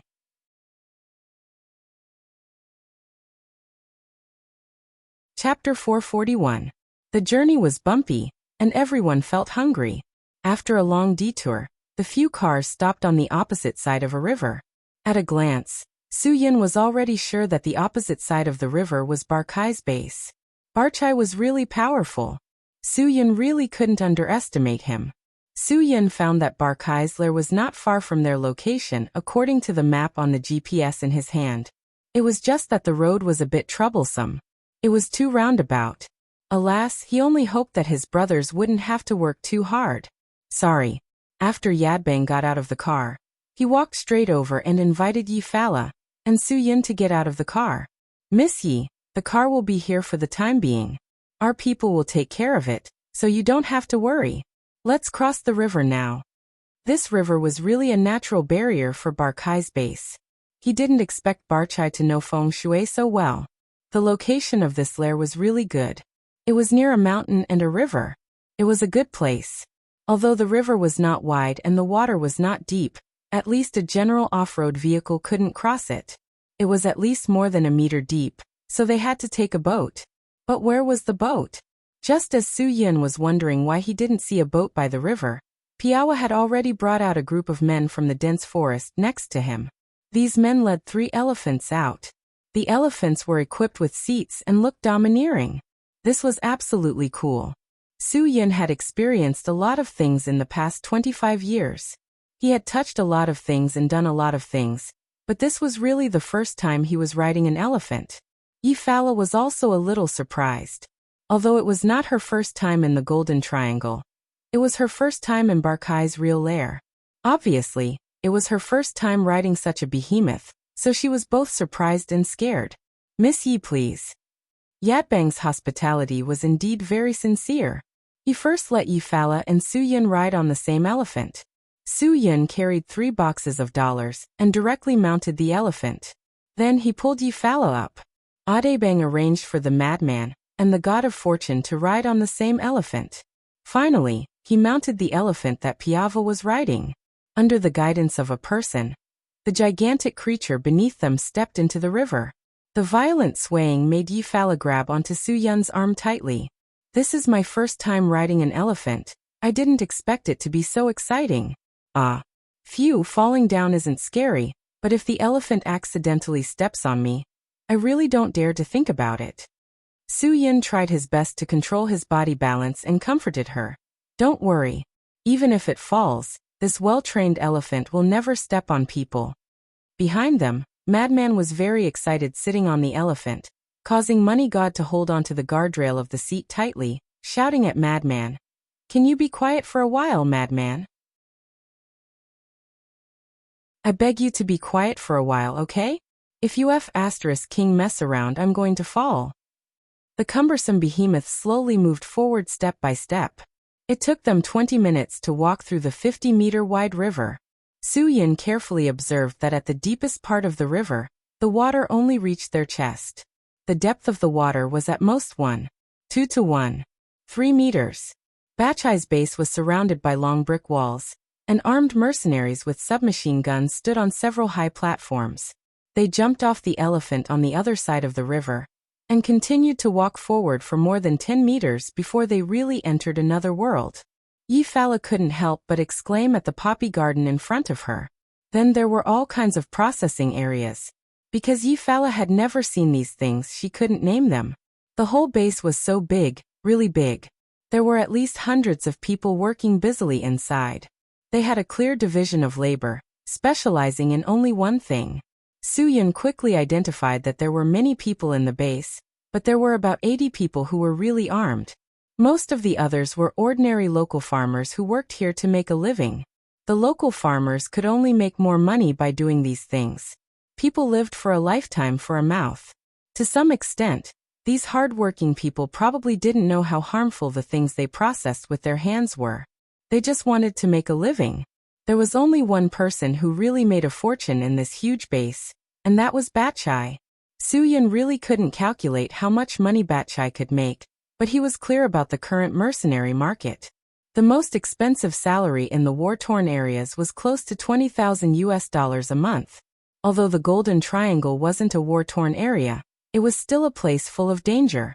The mercenaries here had to pay at least $10,000 a month in commission.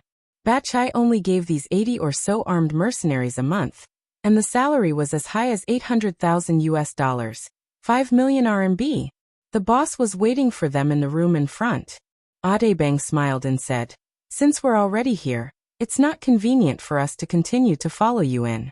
But before you go in, I think we still need to search you." Madman spat. "Didn't you take away those guns just now?" "Search us? Skinny my ass." Audebang was serious. "This is the rule of the Golden Triangle. Since you're here in the Golden Triangle, you should follow the rules of the Golden Triangle. Our boss isn't targeting you. It's the same for everyone." As soon as Audebang's voice fell, Piawar brought a few people forward and prepared to search them. Yefala, who had been silent all this time, finally opened her mouth. "Don't you dare touch me." Her voice was low and cold, so Piawar and a few people had to stop what they were doing. Immediately after, Yefala suddenly shouted, "Batchai, I'm in your territory now. Do you think I'll be stupid enough to play tricks in your territory?" His voice was very penetrating and attracted a lot of attention. However, Yefala didn't hesitate at all and continued, "My people and I didn't bring any weapons. If you're still worried about this, then are you suspecting that the $49,500,000 I brought is also fake?" Whoosh, a cold wind blew, and the entire base of Batchai was silent. Finally, a thin and tall figure walked out of a room more than 10 meters in front of them. He reprimanded Audebang and Piawar in a cold voice. "How many times has the boss told you? There are not so many rules here for Miss Yi. Why can't you understand? Get out." After the angry reprimand, Audebang and Piawar immediately stopped talking and faced the tall man respectfully. The tall man made a simple self-introduction. "Hello, Miss Yi. You can call me Tibika. I'm Boss Batchai's assistant. Please come with me. Boss has prepared iced tea in the room and is waiting for Miss Ye's arrival." Only then did Yefala let out a sigh of relief. Suyin could tell that Tibika was an expert. Just by looking at his spirit and actions, he could tell that he was a Muay Thai expert. Perhaps the identity of Batchai's assistant was fake, and the identity of Batchai's bodyguard was his real identity. Hearing that there was tea to drink, Madman smacked his lips and muttered, "I'm so thirsty. At least I have something to drink." Yefala walked in front with large strides. Suyin was on her right with money in hand. Money God and Madman were on her left and right respectively. The four of them walked into Barkai's reception room under Tibika's guidance. The house didn't look like much from the outside, but it was very classy inside. The decorations were very Buddhist, especially the big Buddha head enshrined inside, which made people feel that the Buddha's light was flashing. However, no matter how Suyin looked at it, he felt that the Buddha's head was somewhat familiar. Just as Suyin stared at the Buddha's head in confusion, a heavy body appeared in front of them. Following that, an equally heavy voice said, "This Buddha's head was obtained from Huaxia's Wanfo mountain. Haha, how is it? It can be considered a world-class cultural relic, right?" The burly, fierce-looking man in front of him who exuded a ferocious aura from head to toe was Barchai. Being in his early 40s, he appeared to have experienced the vicissitudes of life, but his eyes and tone revealed his arrogance. Batchai's words reminded Suyin of this matter. The theft of the Wanfo Mountain's Buddha head had always been a case that puzzled everyone. Who would have thought that the Buddha head would be here in Batchai's place? I spent a lot of money to invite him to my house. Ha ha ha. But the great Buddha has indeed treated me well. For so many years, he has kept me safe and sound. I am sincere to the Buddha, and the Buddha is sincere to me. Batchai thought that he knew Buddhism very well. As he spoke, he gestured for everyone to take a seat. "Miss Yi, we meet again." Yefala sneered slightly but didn't sit down. "Boss Batchai, I really don't know if it's right for me to come here." As she spoke, Yefala took a leather suitcase from Suyun's hand and threw it directly on the table. "This money, whoever I give it to, they will give me a smile, right? What's more, I will send it to him continuously." As she spoke, Yefala took another leather suitcase from Suyun's hand and opened it. Every year, I will send it to him continuously." With that last sentence, Yefala opened the last suitcase of money in Suyun's hand and threw it in front of Batchai. 49,500,000 USD. Batchai's eyes flashed with greed. It seemed that Yefala was really his god of fortune. Under Batchai's gaze, Yefala understood. She had used money to scare Batchai. At least Batchai wouldn't dare to do anything in front of her now. As expected, Batchai revealed a brilliant smile. Ha ha ha ha, Miss Yi, you are my god of fortune. Of course, I will give you 100 smiles, 10,000 smiles. What are you angry about? Yesterday, we were almost robbed by other forces' armed mercenaries. Yefala angrily said. Boss Batchai, is this the integrity you told me about? I have already arrived, but your people still haven't come to pick me up. Instead, they made me wait in that damned wilderness for an entire night. Some women didn't look good at all when they were angry, but Yefala was absolutely beautiful when she was angry. This was really strange. Or rather, she was a woman suitable to be a bad woman.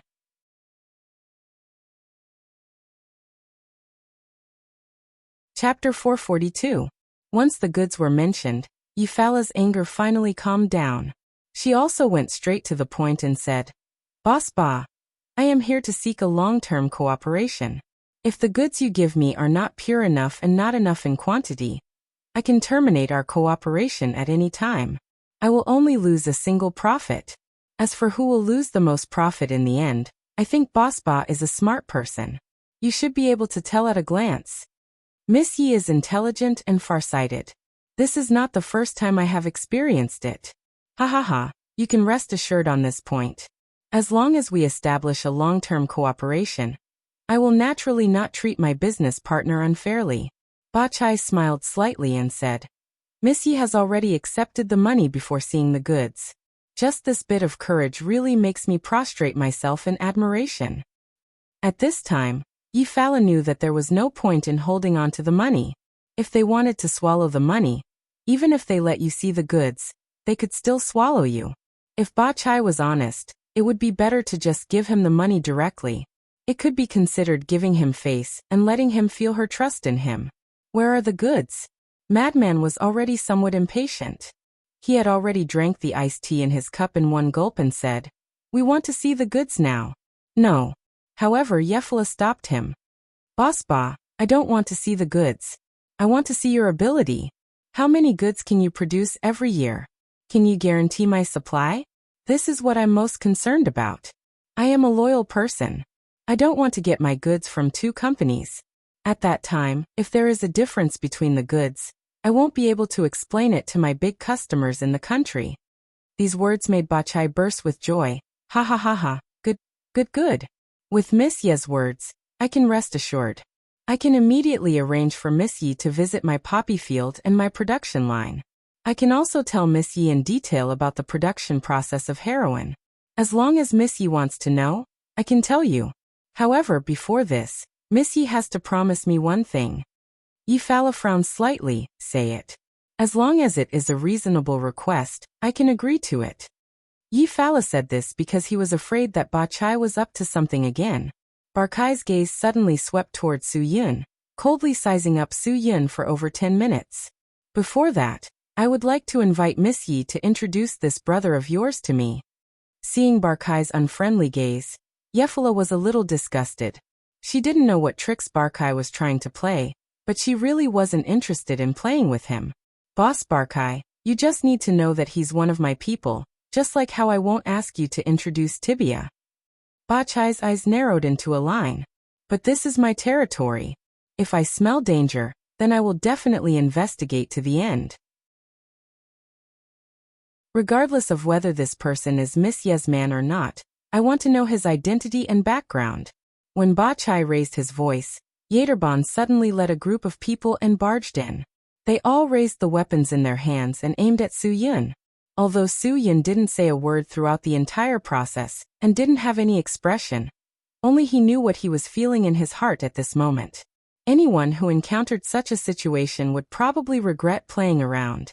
Batchai, what are you trying to do? Yefala was furious.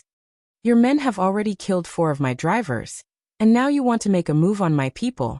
If you want to swallow this money, you don't have to find so many excuses. Just take it that I misjudged you. Let's mind our own business from now on. I guarantee that you'll lose mountains of gold for this little bit of money. Ba Chai was very calm. Miss Yi, don't be angry. I just want to do business with you. That's why I asked you if you know this person's background. Without waiting for Yi Fala to speak, Su Yin had already introduced himself. My name is Su Yin. I didn't follow Boss Yi for long. I was in the army before, but I was expelled. Ba Chai stared coldly at Su Yin. Su Yin, a good name. But I hope you understand that I'm not asking you now. I'm asking Miss Yi and your boss. When I'm talking to your boss, I'm afraid you don't have the right to interrupt, right? Yaterbon stepped forward and smashed Su Yun's back with the butt of his gun. You don't have the right to speak in front of the boss. Squat down. F***CK. With my bad temper, I don't believe it. Madman suddenly stepped forward and strangled Yaterbon's neck. You're F***king here to find trouble, right? If you dare to fight with my brother, I'll cripple you today. Seeing that a few guns were aimed at Madman, Yi Fala shouted, Shut up. Ba Chai also waved his hand at Yaterbon, indicating that they only needed to watch. There was no need to make a move so early. If they wanted to make a move, he would definitely signal them. Boss Ba, what do you mean? Yi Fala said, Did you forget what you said about integrity? I sincerely came to do business with you, but you're always picking bones in an egg. Aren't you interfering too much in my personal affairs? I think that anyone who is successful should fully respect his business partners. What do you think? Miss Yi, I'm indeed helping you. Ba Chai still insisted. I smell a different scent on your people. I hope you believe me. I've been in the Golden Triangle since I was 8 years old. It's been 38 years now. I've seen too many people, and I'm familiar with the scent on every kind of person. Yi Fala said vigilantly. What do you mean? Don't beat around the bush, okay? If you can't tell me the origin of your people, I can only go against Miss Ye's wishes and be ruthless to your people. Ba Chai had no intention of backing down.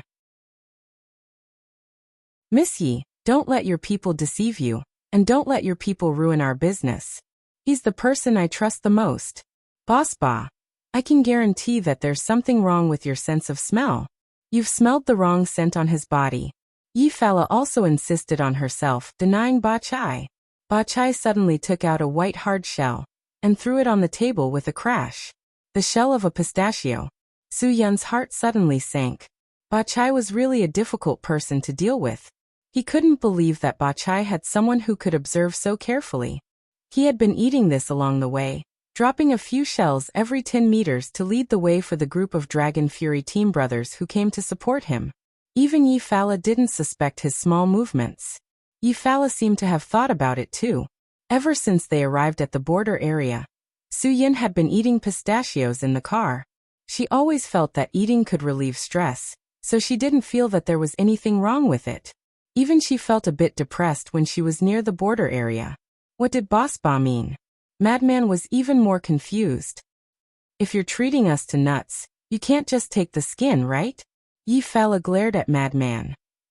Shut up. Madman sat down obediently.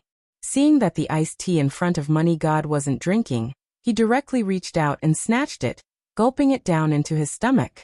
Yi Fala's attitude had already changed. Ba Chai smiled slightly and said to Su Yin, Brother, can you explain to me why ever since I arranged for people to follow you at the border, along the way, basically every 5 or 6 meters, they could pick up several pistachio shells? Yaterbon told me that after he picked you up, he saw you eating while driving, but you still didn't forget to throw a few pistachio shells every 5 or 6 meters. I want to know, who are you leaving a mark for? Although he was exposed, Su Yin didn't make any big movements. He knew that no matter how powerful he was, he couldn't hide from 80 armed mercenaries. They all had weapons in their hands, and each one of them had climbed out from a pile of corpses. They definitely weren't easy to deal with. Boss Ba, I don't understand what you're saying. Su Yin shook his head and shrugged helplessly. Is it wrong for me to like to eat pistachios? Ba Chai quite admired Su Yun's courage. Even now he could still stand face to face with him so calmly. He definitely wasn't an ordinary person. Ha. That's right, of course that's right. But leaving a mark is really a big mistake. Tibian stood up behind Ba Chai. After you entered the border, I have been following you. Boss won't let anything go wrong. That's why he got the position he has today. Miss Yi, please believe that our boss's eyes won't be wrong. For some people, the more you believe, the deeper they will deceive you. You've been blinded by trust. Yi Fala looked at Su Yun in disbelief. Her eyes were filled with doubt. How she hoped that Su Yun could explain this matter clearly. She definitely didn't want this matter to be true. How could Su Yun lie to her? But she had no choice but to believe Ba Chai's words. Su Yun, explain. I want to hear your explanation. Yi Fala used her eyes to interrogate Su Yun. But now Su Yun also knew that he was in big trouble. I have nothing to explain. I said that I didn't do it on purpose. If you believe me, then believe me. If you don't believe me, then I can't do anything about it. How can I believe you with this kind of explanation? Yi Fala was anxious. She was furious because she couldn't find a reason to believe Su Yun. Su Yun was too calm. He could still be so calm in this kind of situation. She really didn't know if she should continue to believe him. She didn't dare to believe him. Ba Chai sneered at the few of them. He thought to himself, women are women. Once they're bewitched by a gigolo, they can do anything. Lunatics still couldn't understand. How did Su Yun become an enemy in the blink of an eye? Ba Chai said it as if he wanted to kill them all. How was this possible? Money God, on the other hand, felt much better. He had always disliked Su Yun. Now that he saw Su Yun reduced to such a state, he was naturally overjoyed. Su Yun, give me a reason now. Give me a reason that makes you worthy of my trust. Yi Fala still refused to believe.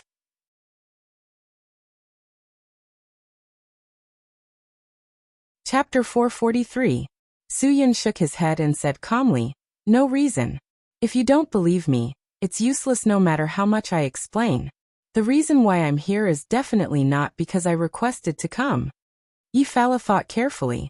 It was true that Su Yun was here because she brought him here.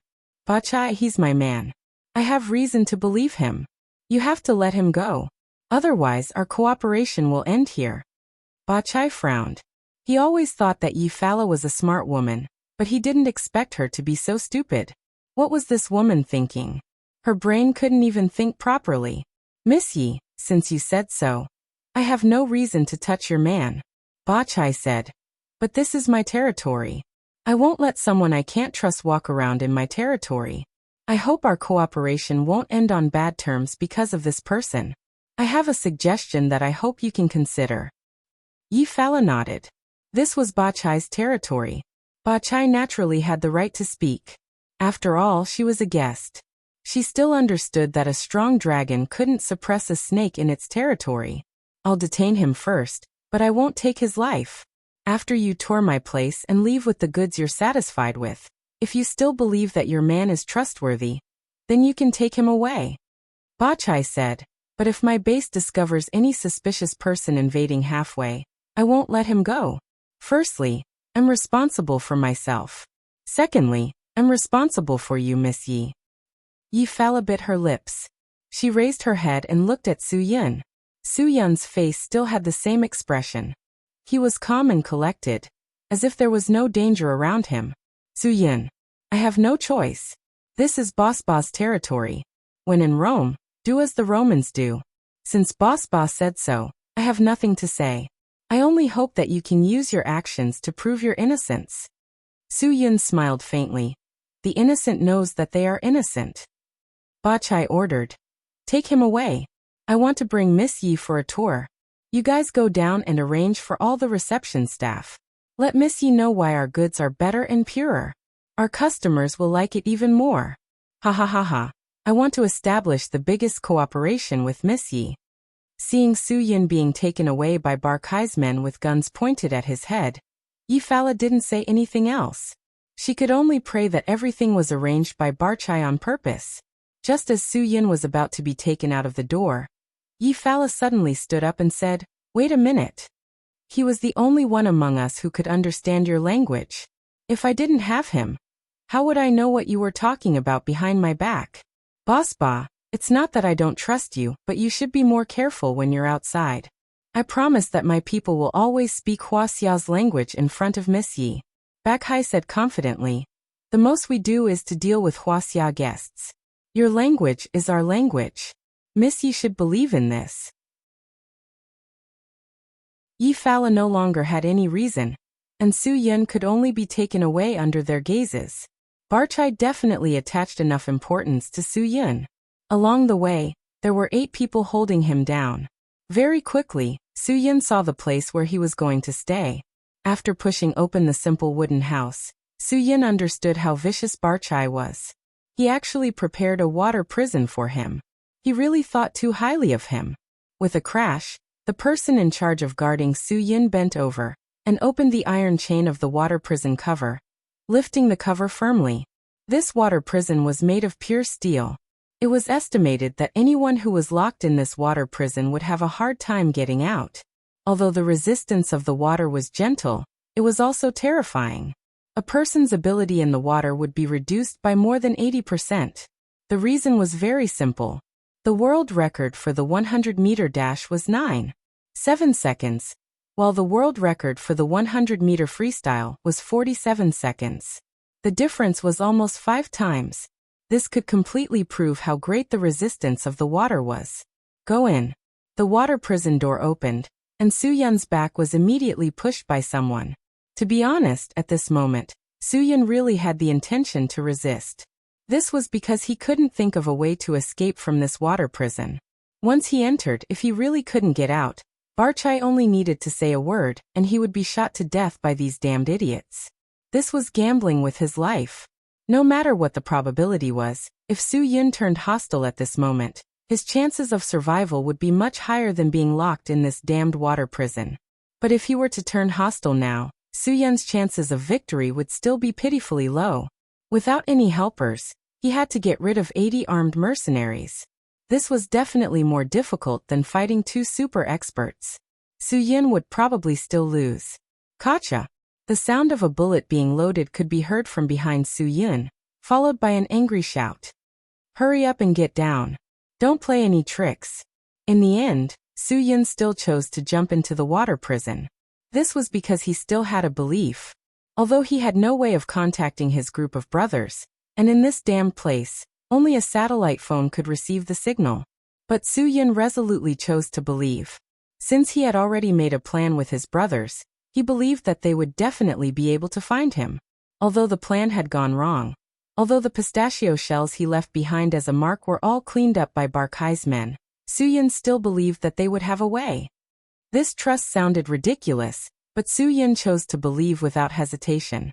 This kind of trust would only be built on brothers who had gone through life and death together. Plop! The cold water of the water prison made Su Yun's entire body shiver. But he quickly circulated the qi in his body to resist the invasion of the cold. This was also a test for Su Yun. The cold was the best test for a cultivator's qi. Su Yun didn't have a chance, but now wasn't the opportunity presented itself? With such a positive attitude, any difficulty would be nothing to him. Wasn't there someone? 5 words floated across the sky. This is nothing. Barchai arranged a sumptuous lunch to entertain Yi Fala. Then he brought Yi Fala, madman, and god of fortune to tour his boundless poppy garden, and his most modern refining equipment. Everything shocked Yi Fala. After Madman enjoyed the highest quality purity powder Barchai gave him, he suddenly realized that the powder he inhaled before was simply rubbish. God of Fortune was also deeply moved. Barkai's goods were definitely not something he could refine from those rubbish goods. When these goods were brought back, even if they were mixed with other things, they could still be sold for a good price. The afternoon passed very quickly. Because Yi Fala had ordered 800 kilograms of goods this time, it would take an entire night to package them. After all, they couldn't brazenly transport them back after returning to Huaxia. They had to find many people to send them to Shenzhen in many batches. Therefore, packaging was a very important matter. After Barchai and Madman tested the purity of all the goods and weighed the total quantity, Barchai ordered people to start inspecting the goods. During this process, Yi Fala could arrange for people to stay here. However, Yi Fala didn't do so. It wasn't that she trusted Barchai that much, but that she always felt like she was in Chow Chow's camp while her heart was elsewhere. She was worried about Su-yun.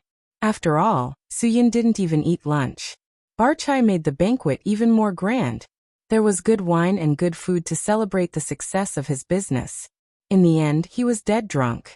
He didn't know how powerful the women of Huaxia were. They usually didn't drink, but once a woman dared to compete with a man in drinking, she would definitely be someone who wouldn't get drunk from 3 to 5 kilograms. Night fell very quickly. This day was also the fastest day Yi Fala and the others had spent since leaving Xinjiang. However, Su-yun didn't think so. After a few hours, he discovered that the qi in his body wasn't strong enough. Just resisting the cold cellar water already made him feel a little strenuous. It seemed like his rapid breakthrough was definitely related to Guogua. Although his strength had increased, his qi hadn't reached that level. This was indeed a fatal flaw. Obviously, if he wanted to rely purely on Guogua to increase his strength, it wouldn't be harmful for low-level experts. However, if he really reached the level of a super expert, if he still wanted to use this kind of opportunistic method, there would be a certain degree of danger. The moon hung high in the night sky. The night light shone through the gaps of the wooden plank house into the dungeon where Su-yun was. In the darkness, Su-yun's hearing and sense of smell became sharper than usual. The footsteps from 100 meters away broke the slender branches on the ground. As they got closer, Su-yun's mood began to surge. The two people responsible for watching over Su-yun were already leaning against the wooden plank house and dozing off. No one would believe that someone would dare to barge into Barkai's territory in the middle of the night. If they wanted to come to this water dungeon, they had to go through several obstacles outside. Therefore, the two people responsible for watching over Su-yun were very relaxed and didn't take this matter seriously at all.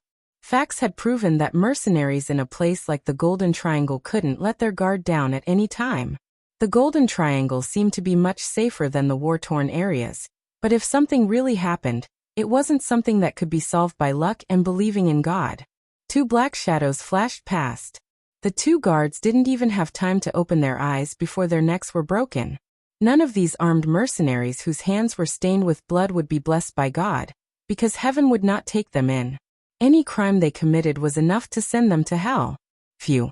Su-yun let out a long sigh of relief and whispered, "Not bad, you've made progress. I thought you guys wouldn't be able to come tonight. You're pretty good to be able to figure it out so quickly." The door of the wooden plank house was gently pushed open, and two black shadows walked in. As soon as one of them came in, he shushed, "Shoo, boss, can you not be so relaxed? We're in the den of drug dealers. Can you keep your voice down?" The other one sighed and said, "Hey boss, I haven't seen you for so many days. How come you're getting more and more miserable? We've just entered the den, and you're already locked in a water dungeon. You're really something." Su-yun really didn't know whether to laugh or cry. Gong Sun Lung and Hua Xiaolu, these two bastards, actually dared to make fun of him. "You two, hurry up and open this lock for me. I'm about to be frozen to death by this water. Ouch, I can't take it anymore. My feet are cramping. Hey, I didn't expect that there would be a day when Ice Dragon, would come to save boss." Gong Sun Lung grinned and smiled. He carefully turned on the tactical flashlight and used his hand to protect the flashlight.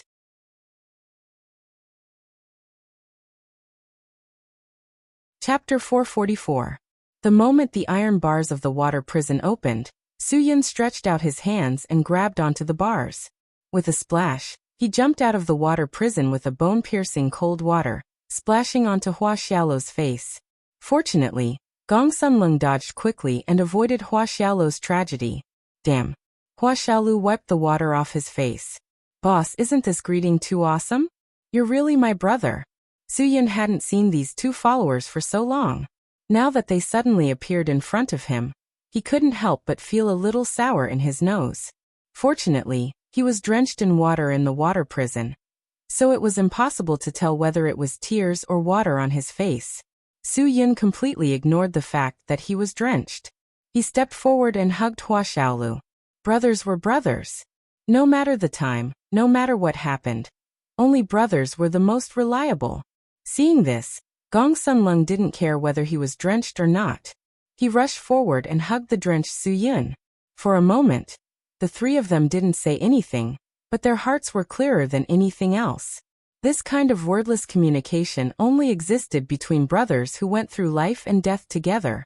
This kind of love between men was something that women couldn't understand. This was why there was a saying that brothers were like hands and feet, while women were like clothes. Clothes could be taken off and not worn, but hands and feet couldn't be cut off. How did you guys find this place? The markings I left for you guys have all been taken care of by Ba Chai's people. Suyin asked. Although he had always believed that they would come here, he didn't expect to find him so quickly. Hua Xiaolu chuckled. Boss, you forgot. My nose has been sharp since I was young. Even if you hid the braised pork ribs in the corner of our barracks, I would still be able to smell it. I've loved to eat pistachios since I was young. I won't forget the taste even in my next life. So even if the shells you threw were taken away by the people from Ba Chai, I can still smell it in the soil. Thank God for giving me such a sunny day. Otherwise, I really don't know if I can handle it. Gong Sun sneered and said, Fortunately, we agreed on the coordinates to cross the border. Otherwise, the Tyrannosaurus would probably smell the whole border. Haha. Just as the three of them were being pretentious, the wooden door was pushed open again. However, none of them reacted because the footsteps were too familiar. F*CK, are you kidding me? Boss, what are you playing with here? Qianfeng's mouth was quite sarcastic. It's so mushy. It's so passionate. Do you want me to join in? Everyone will have more fun with more people around. I want a hug too. Fan Shuanger also came in with Qianfeng. When she heard Qianfeng's flirtatious words, she felt disgusted. You are really shameless. Who are you scolding? Qianfeng glared at her.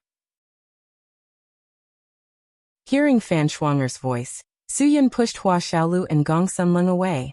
He stared at Qianfeng and asked, Why did you bring her here? Are you okay? Do you think I asked you to come here for a honeymoon or a vacation? I asked you to come here to die for me. Why did you bring her here?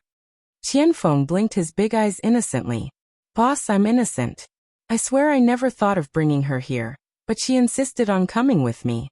She said we were partners, so she had to come with me. I had no choice. I almost knelt down in front of her, but she said that if we didn't sneak out with her, she would tell Long that we wanted to sneak out. I had no choice. When Fan Shuanger heard Su Yun's unwelcoming tone, she was annoyed. Yin Long, what do you mean? I came to help you with good intentions. It's okay if you don't appreciate it, but you don't have to say these words in front of me, right? You are a woman. Su Yun didn't feel that he was wrong at all. He said resolutely, This is the Golden Triangle. What's wrong with being a woman? Although I am a woman, I am also a member of the Dragon Fury team. Although I am a woman, I have also inherited the beliefs left by Yin Long. Fan Shuanger snorted. If you were not Yin Long, I wouldn't have come even if someone begged me. The wooden door was pushed open with a creak, and another head popped in.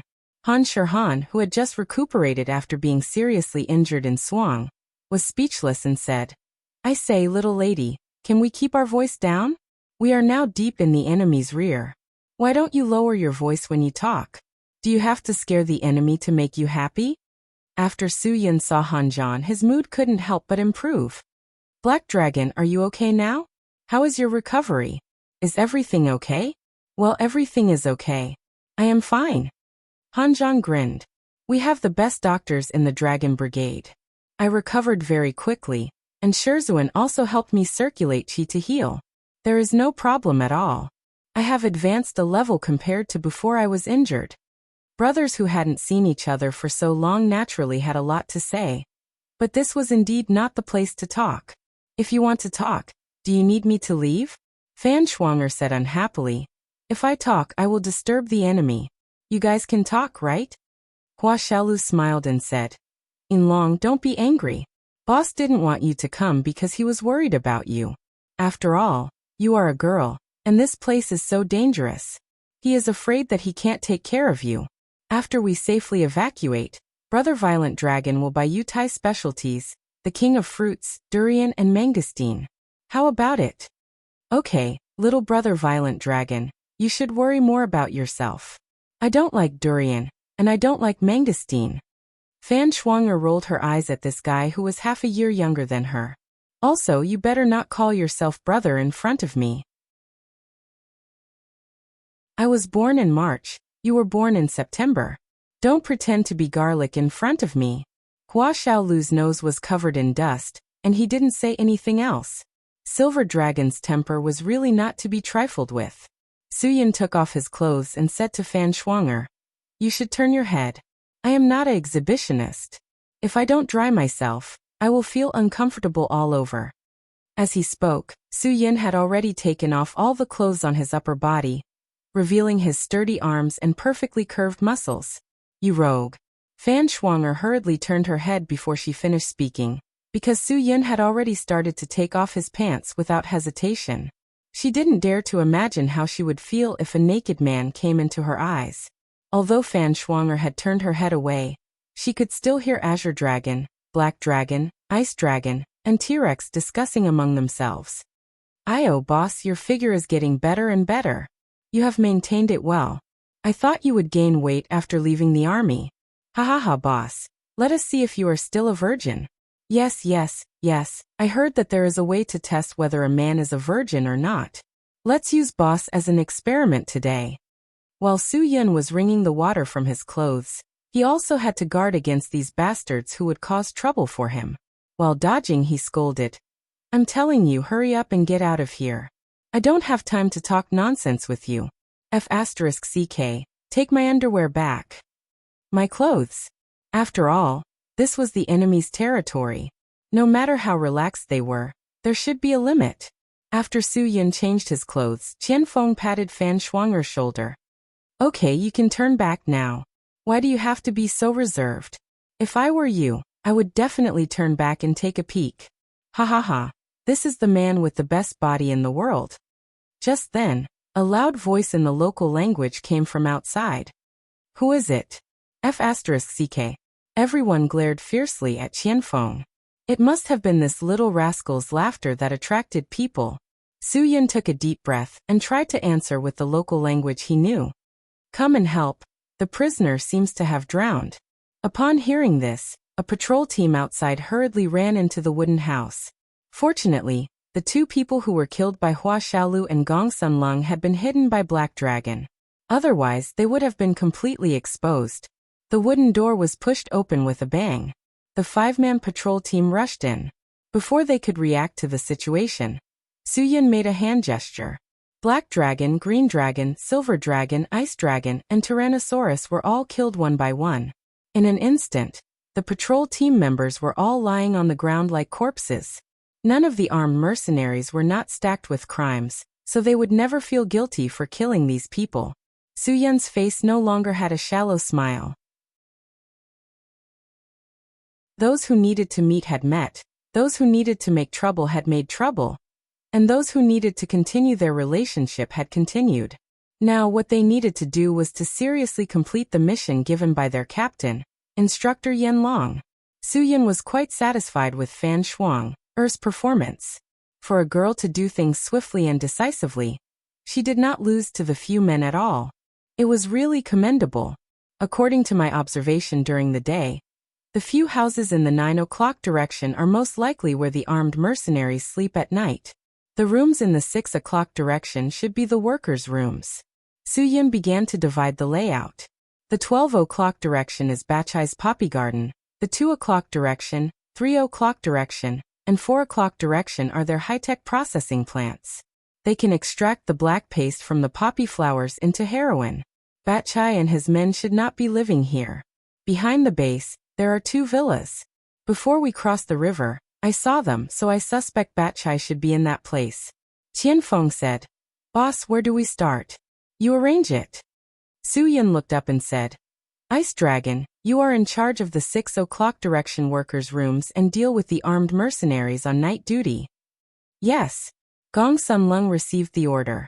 "Black Dragon, the armed mercenaries guarding the poppy garden in the 12 o'clock direction will be handed over to you." Suyin continued to arrange. "Yes." Han Zhan received the order. "Azure Dragon, Yin Long, Violent Dragon, the 3 of you come with me to the high-tech processing plants. That place is one of the 3 important places of Bachai. There will definitely be more people on duty. Are you confident?" Suyin asked seriously. The three of them spoke in unison and lowered their voices. Yes. After everyone was done, they gathered at the shrubs in front of the armed mercenaries' rooms in the 9 o'clock direction. Suyin said, "As long as we break the nest of Bachai's armed mercenaries, Bachai will be completely helpless."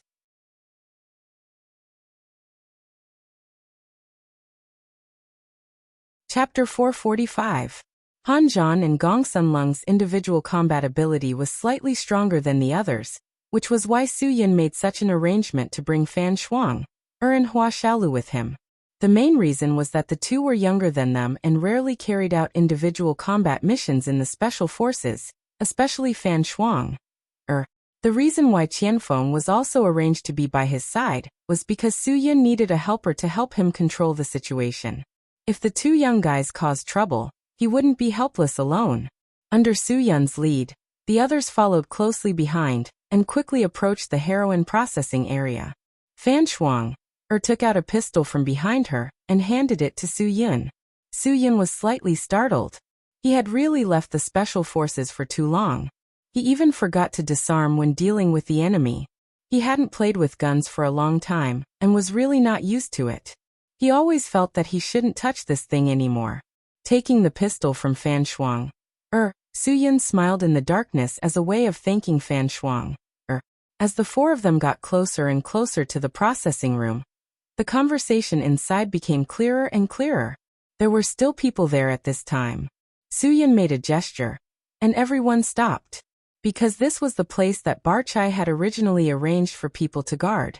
Now that he was inside, he naturally arranged for more armed mercenaries to guard. At the door, 6 armed mercenaries with submachine guns in their hands were smoking in boredom. Bursts of conversation came from the room.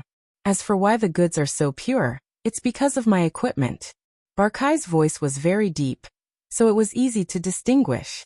Why do I dare to say that my goods are the purest in the whole of Southeast Asia, and even the whole world? It's because my processing equipment and processing talents are the most advanced. The drug experts I hired at a high price can greatly improve the quality of my goods. Miss Yi, to tell you the truth, there are only these people in Huaxia who are willing to trade with me. Because they were outside, Suyin and company couldn't see how many fingers Barchai had extended. Yi Farah alone was enough to endanger Xinjiang City, Nanjiang, Huiyin, Jianfu, and the other 6 provinces of Huaxia. If there were 7 or 8 people from Huaxia taking goods from Bachai, it would mean that the entire Huaxia would have traces of Bachai's crimes.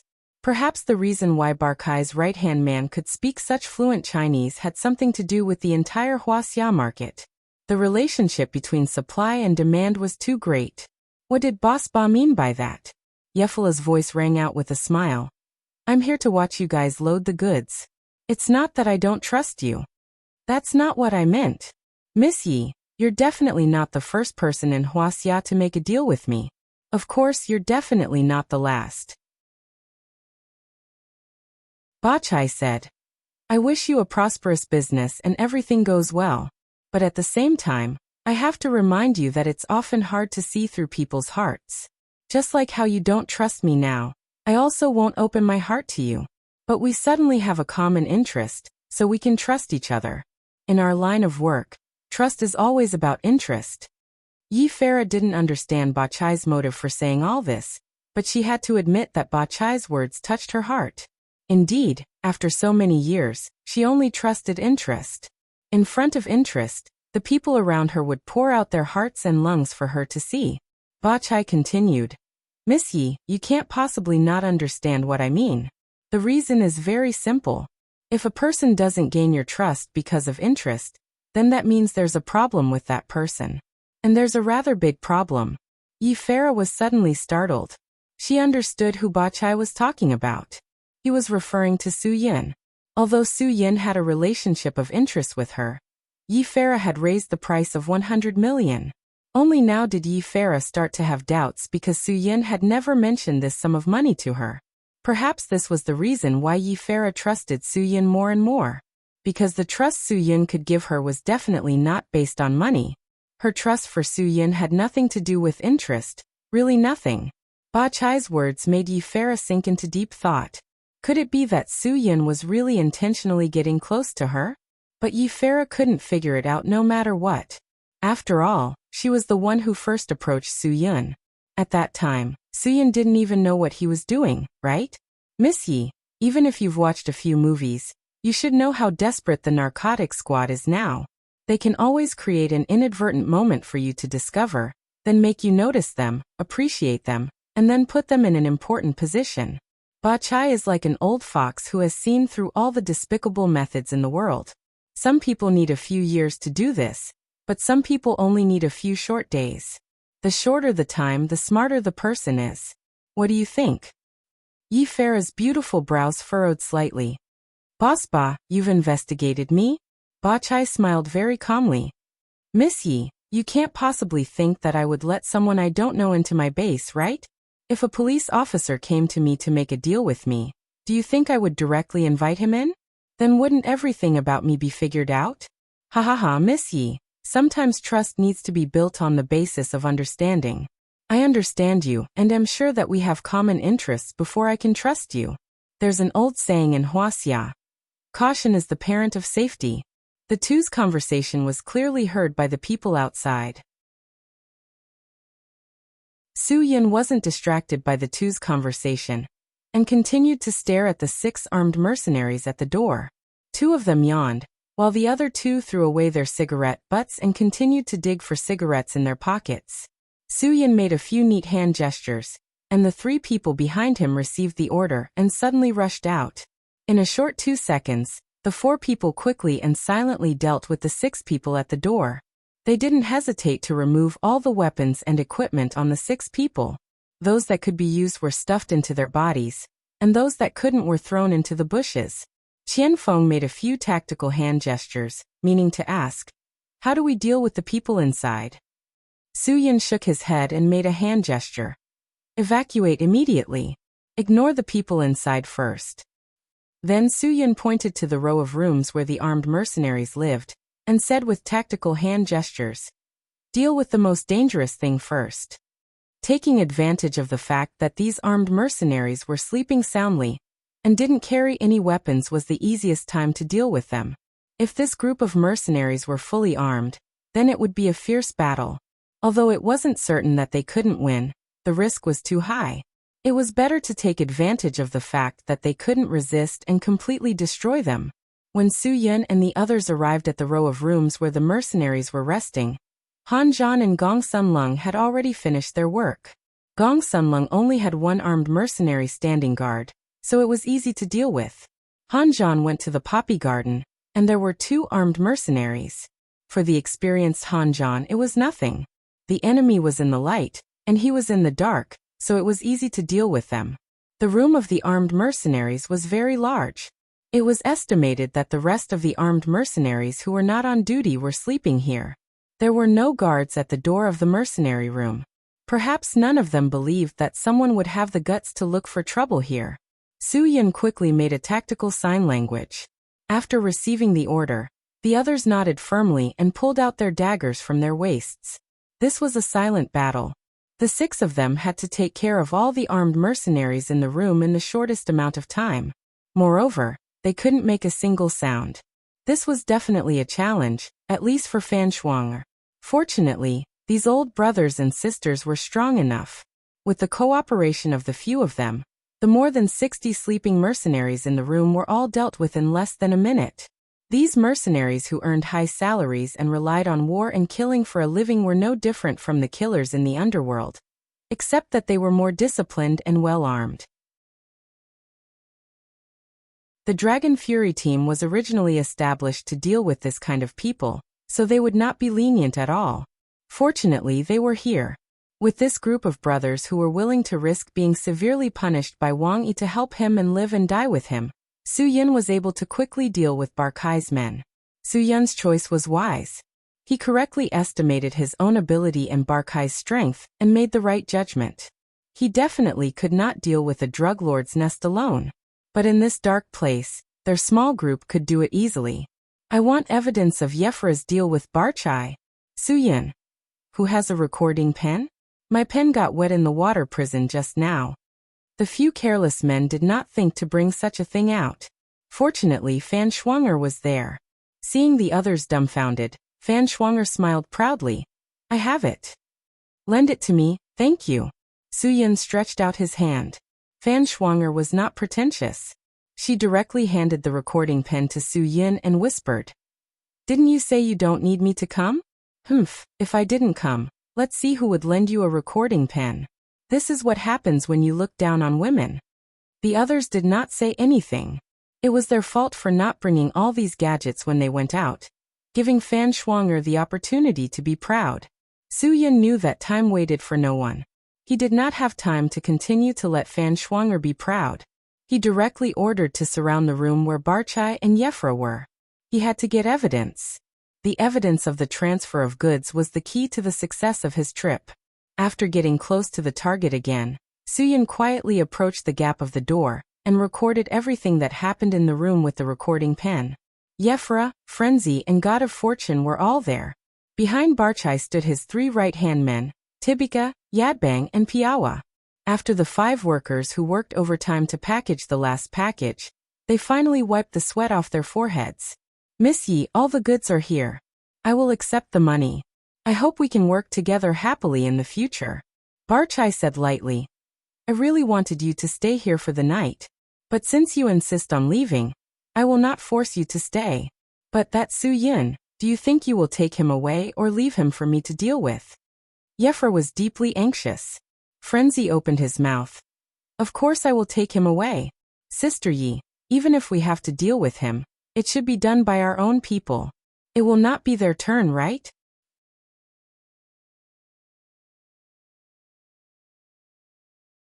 Chapter 446. The entire transaction had been recorded by Su Yun in this video pen. It was time to stand up. When Su Yun decided to push the door open, Qian Feng and Han Zhan immediately picked up the weapons in their hands and stood on either side of Su Yun.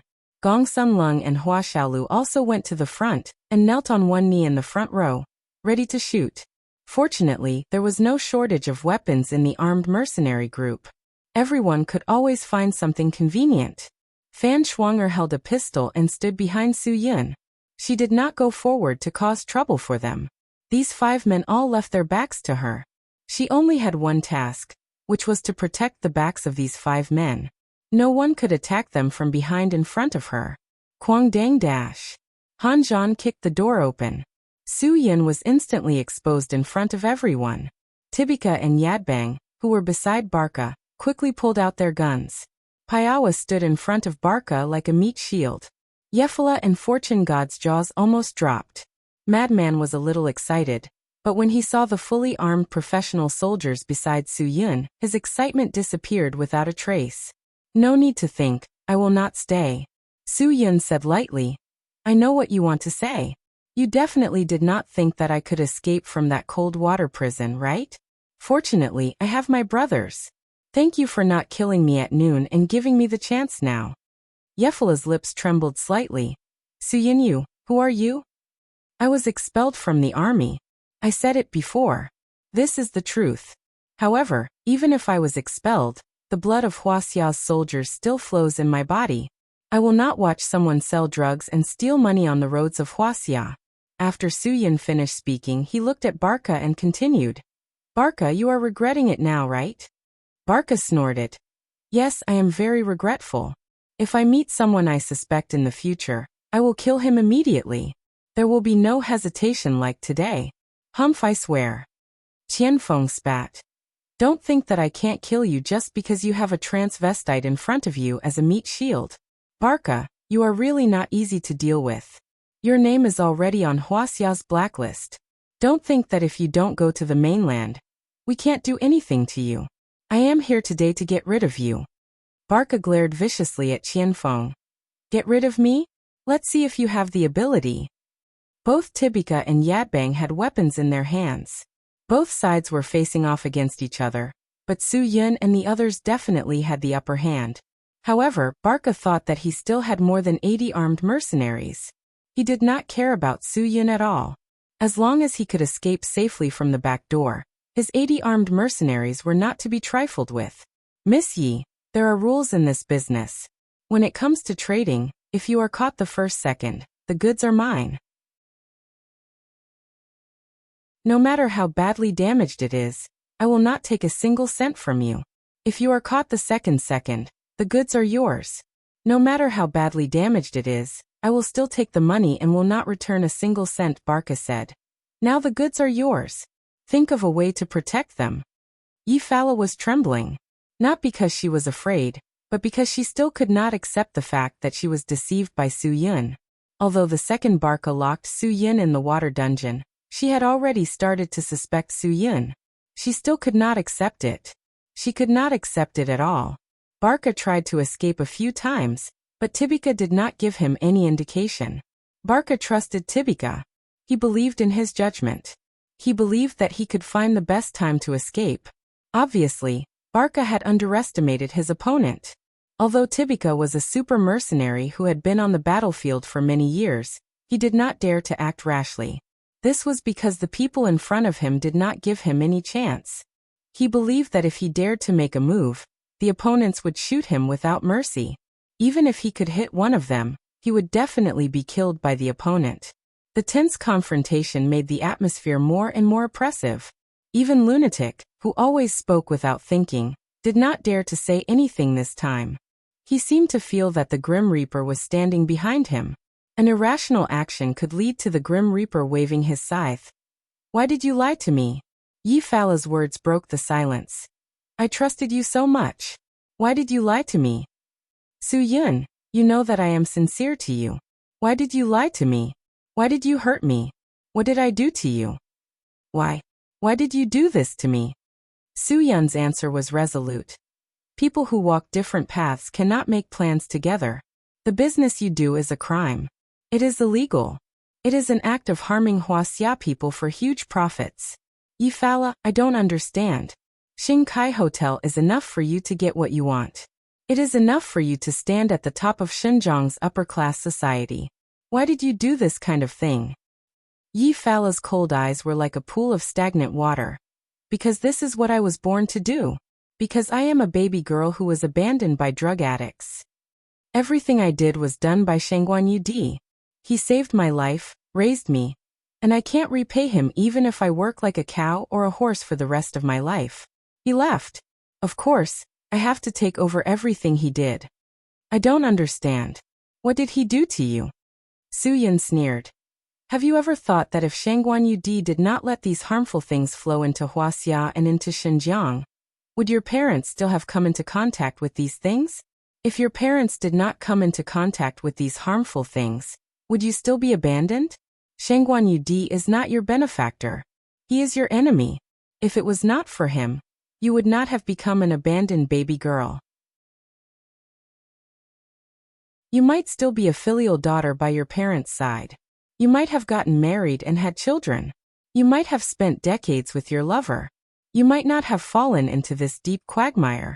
Eufaula did not want to admit this fact. No, he is my benefactor. Without him, I would have nothing. You are wrong. Without him, you would have everything. You would have your family, your lover, and your child. And because of him, you would have nothing. Su Yun could still communicate with Eufaula at this time, because he trusted these brothers around him. With them helping him to keep an eye on Ba Chai and the others, he was not worried about his situation at all. Article 347 of the criminal law clearly states that smuggling, trafficking, transportation, and manufacturing drugs, regardless of the quantity, should be investigated and punished. Depending on the circumstances, the punishment is 15 years of imprisonment, life imprisonment, or death, and confiscation of property.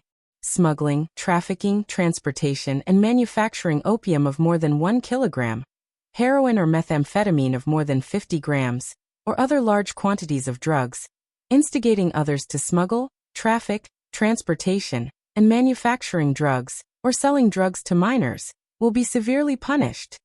So what? Eufaula didn't feel the slightest bit of guilt for what he had done. Su Yun gritted his teeth.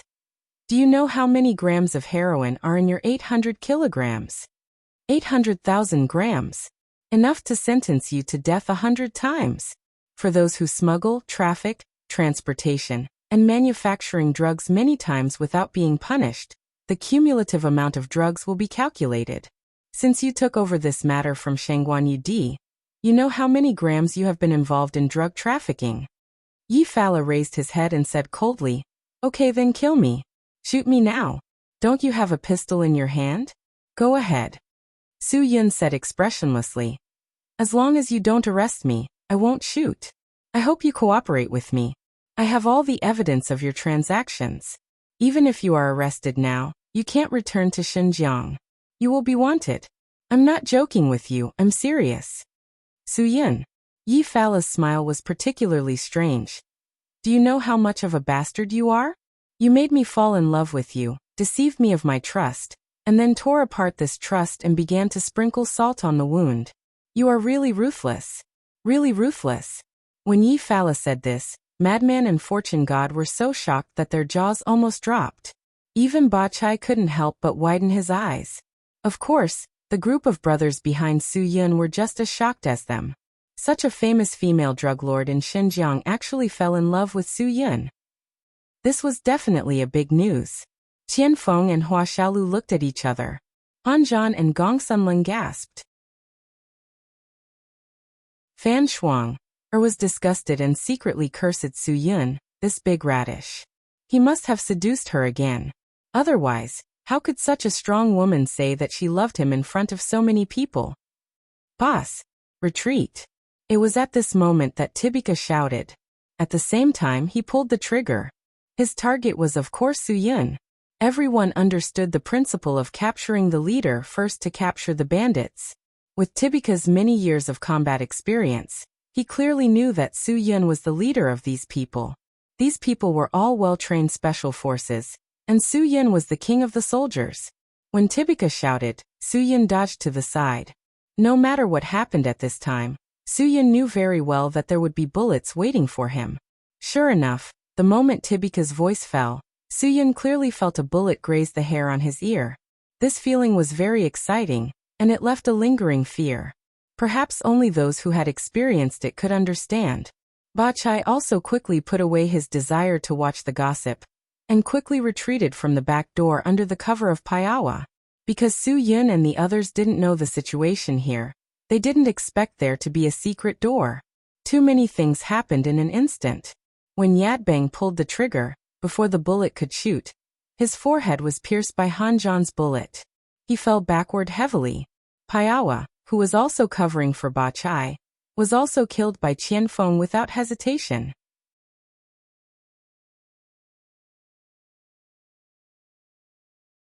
Chapter 447. The scene suddenly became chaotic. Ba Chai was someone they could not let go of.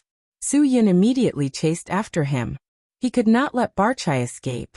To deal with Ba Chai, he had to eliminate him completely. This would serve as a warning to the other drug lords in the Golden Triangle. It would make them wake up and ask themselves if they wanted money or their lives. Seeing Su Yun rush out, Han Zhan stood up and shouted, "Azure Dragon, I'll leave this to you. I'll go support the boss. Gather here after this. If you can't find him, the cuckoo's call will be the signal." After saying the last word, Han Zhan's figure also disappeared behind the secret door. It was indeed worrying to be alone in such a place. With Black Dragon's support, the others could rest assured. However, they were also facing danger. Tibika was not as easy to deal with as Yadbang and Piawar. He had many years of combat experience such as the Iraq War, the Gulf War, and the Afghan War. He mingled in a huge mercenary group, and escaped death many times to become who he was today. Originally, he wanted to hide forever after making a huge mistake. However, in the end he could not resist the temptation of Barkai's salary of up to $20,000 a month. He quickly helped Ba Chai recruit a large group of mercenaries. Compared to those in the war-torn areas, most of the armed mercenaries that came with Tibika were older and valued comfort more. No one would have thought that these war killers, who thought that the Golden Triangle was more comfortable, would be killed overnight by the 6 members of the Dragon Fury team without even knowing how they died. Every member of the Dragon Fury team was a well-trained combat expert. Therefore it was simply wishful thinking for Tibika to escape from Qian Feng, Gong Sunlung, Hua Xiaolu, and Fan Shuang. However, Tibika's desire to survive made him take the risk. He had been on the battlefield for more than 20 years and earned $4 to $5 million. If he returned to his poor little country, this money would be enough for him to live comfortably for several lifetimes. He had to survive in order to show the value of the wealth he had accumulated. He had to carry on his ancestral line and pass on his wealth. This was the belief that had kept Tibika alive for so many years. But this time he really chose the wrong opponent. A real combat expert was different from those crazy battlefield lunatics he had faced before. The quality of the Dragon Fury team was absolutely unmatched. It's not too late for you to surrender, Qianfeng angrily rebuked. We, Huaxia soldiers, will never kill innocent people.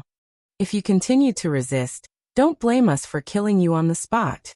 If you want to do something, think carefully before you do it. Don't be stubborn. We'll give you a chance. Put down your weapon and step forward. Tibika would not do such a stupid thing. Even if I surrender, I will only be sentenced to death. Don't try to lie to me. I will not surrender.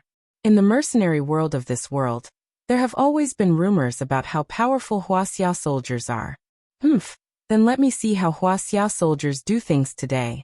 Yi Fala's eyes widened. Soldiers. Su Yin was actually related to people in the army. Her brain buzzed for a moment. She should have thought of it earlier. The people that Su Yin asked her to help him find were from the military. Su Yin could easily enter and leave the hotel where important military figures were staying without causing any trouble. Obviously, Su Yin was definitely not an ordinary person. It was her fault. She had trusted Su Yin too much. From the beginning to the end, Su Yin had many suspicious things, but she had never doubted him. Even if she had doubts, she would comfort herself and smooth things over. Everything that happened today, if one were to summarize it, Yi Fala could only blame herself. It was she who fell into the whirlpool of emotions that caused her to completely fail. The madman's drug addiction suddenly kicked in. He could not control himself. I want. As he spoke, he had already reached out to take the drugs that were already on the table. A pack of 500 grams, a total of 1,600 packs of extremely pure heroin. Stop. Fan Shuang'er aimed her gun at the madman. But unexpectedly, when the madman took a step forward, Tibika saw the opportunity and suddenly rushed out and pushed the madman away. The madman's head hit the ground. The madman, who was already a little confused, blacked out and fainted. While the others were distracted, Tibika had already strangled Yi Fala's neck and pointed his gun at Yi Fala's temple. Don't move. Tibika hid behind Yi Fala. I know this person is very important to you. She is a wanted criminal. She must know a lot of important things. She knows about the huge underground drug network in Huaxia. If you don't want her to die, put down the weapon in your hand. Fan Shuang'er shouted coldly, stop daydreaming. Let go of the hostage. Compared to Fan Shuang'er's impulsiveness, Qianfeng, Gong Sunlong, and Hua Xiaolu were much calmer. After all, they had more experience than Fan Shuang'er. They also knew the importance of Yi Fala. They must not let Tibika hurt her. Qianfeng said calmly, don't do anything rash. Think of your own escape route. Put down the gun and turn back. With this meat shield, it's enough for me to leave here. As Tibika spoke, he began to retreat slowly towards the back door. He shouted, if you don't want her to die, put down the gun. I'll count to 3. If you don't do as I say, don't blame me for being rude. 1. Tibika counted and carefully moved towards the back door. 2. At this time, Qianfeng was already hesitating. Gong Sunlong had to look at Qianfeng. They could not let this woman die. Were they really going to put down their weapons? But once they put down their weapons, the other party would have a gun and they would fall into a passive situation. Then at this time, a voice from the back door completely broke the current situation. 3, 4, 5, 6, 7? Tibika, it's really not easy for us to catch you. The sound of this voice made Tibika feel as if he was struck by lightning and smashed into the divine gate. He suddenly turned his head and saw a familiar face. He could not help but exclaim, Wild Wolf. The sudden appearance of this stranger raised everyone's vigilance. Hua Xiaolu's finger was always on the trigger. He could pull it at any time. The The person called Wild Wolf held a Colt Eagle 9mm double-action pistol in his hand. He pointed it at the back of Tibika's head casually, and explained to Qian Feng and the others with a helpless face, "I'm sorry, brothers. I definitely did not mean to disturb you. It's just that this bastard has been on the run for 5 years. I spent a lot of effort to find out that he's here in the Golden Triangle. I'm Wild Wolf Li Wei from the Wolf's Fang Mercenary. I hope you can give me some face. We Wolf's Fang Mercenary have to deal with the traitor, who killed our brothers personally. Please be magnanimous." Wolf's Fang Mercenary. This name was definitely famous. Qian Feng was dumbfounded. "You're really Wolf King Yi Qian's man?" "Yes." Wild Wolf Li Wei laughed. "Our boss is here too. It's just a small matter, so we didn't bother him. Hee, our boss also admires all of you. The members of the Dragon Fury team are indeed extraordinary." Li Wei pointed at the back of Tibika's head with his pistol. "Hurry up and let him go. Do you really want to make the Wolf King angry?" After so many years, Tibika's legs would still tremble when he heard the name Wolf King Yi Qian. He escaped from the Wolf's Fang Mercenary because he killed his brothers for a sum of money. This was an unforgivable taboo in the Wolf's Fang Mercenary. That was why he chose to escape before Yi Qian got angry. He did not expect that after so many years he would still be found. Tibika released Yi Fala and threw the gun in his hand to the ground. Just when Qian Feng wanted to ask something, a figure suddenly appeared behind Wild Wolf Li Wei. In the dark, Qian Feng and the others could not see the face of the figure clearly. They could only see a vague outline. "Boss, why are you here?" Li Wei was slightly stunned. The figure took a step forward, revealing a wise and determined face. He smiled and said to Qian Feng and the others, "Brothers of the Dragon Fury team, if it's possible, please help me say hello to Yanlong. Tell him that I, Yi Qian, admire him very much. Originally, I wanted to help him hunt down Barchai, but I saw that some of my brothers went to help him, so I didn't do anything unnecessary. Moreover, our identities are somewhat conflicting. Hee, but this does not affect my admiration for him." The leader of the Wolf's Fang Mercenary, Wolf King Yi Qian. Damn, this is definitely a name that will resound throughout the world. I did not expect him to appreciate Boss Su Yin so much. Qian Feng was stunned for a long time. "I will definitely pass on the message. If you don't mind, leave this person to us." Yi Qian continued humbly. Hua Xiaolu was also full of admiration for the legendary figure. "I don't mind." Gong Sunlong also shook his head. "What's there to mind?" Wolf King Yi Qian and Wild Wolf Li Wei have appeared in the Golden Triangle. Who knows where the genius sniper Grey Wolf Mo Long is hiding? If they said that they minded, it would be troublesome if Lu Tianchen the vicious wolf blew some poisonous smoke in. No. What proof do you have? What if you are with them? Fan Wushuang always used her actions to interpret an old saying. The newborn calf is not afraid of the tiger. Yi Qian smiled slightly, took off a string of things from his hand, and threw it directly to Fan Wushuang. I Yi Qian never lie. Please pass this to Yanlong. I hope to be friends with him. The wolf's tooth bracelet is my proof of identity. If he takes this, all the brothers of the Wolf's Fang Mercenary will do anything for him. Also, I have a reason for doing this. I have heard of his deeds, and I admire him for doing so much for the country. I also heard that he seemed to have left the Dragon Fury team for some reason. Help me pass on the message that the Wolf's Fang Mercenary welcomes him." Qian Feng smiled slightly. "Wolf King, you can take him away. We will also pass on your message to our boss. But I can tell you one last thing. Our boss will not go. Although he has temporarily left the Dragon Fury team, he will always be the boss of the Dragon Fury team."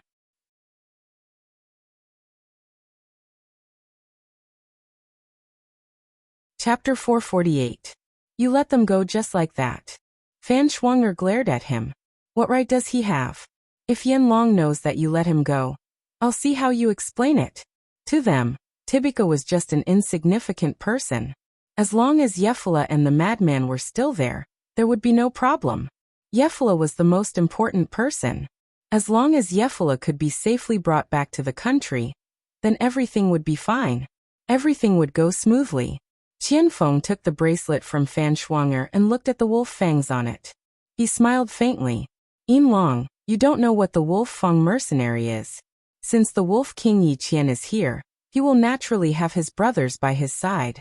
Just like when our boss is here, we have to help him even if we have to risk being fired. I don't dare to say how strong they are, but at least they are not much weaker than us. For example, that wild wolf Li Wei is definitely one of the top tracking and anti-tracking experts in the world. He is not worse than T-Rex at all. Hua Xiaolu frowned slightly.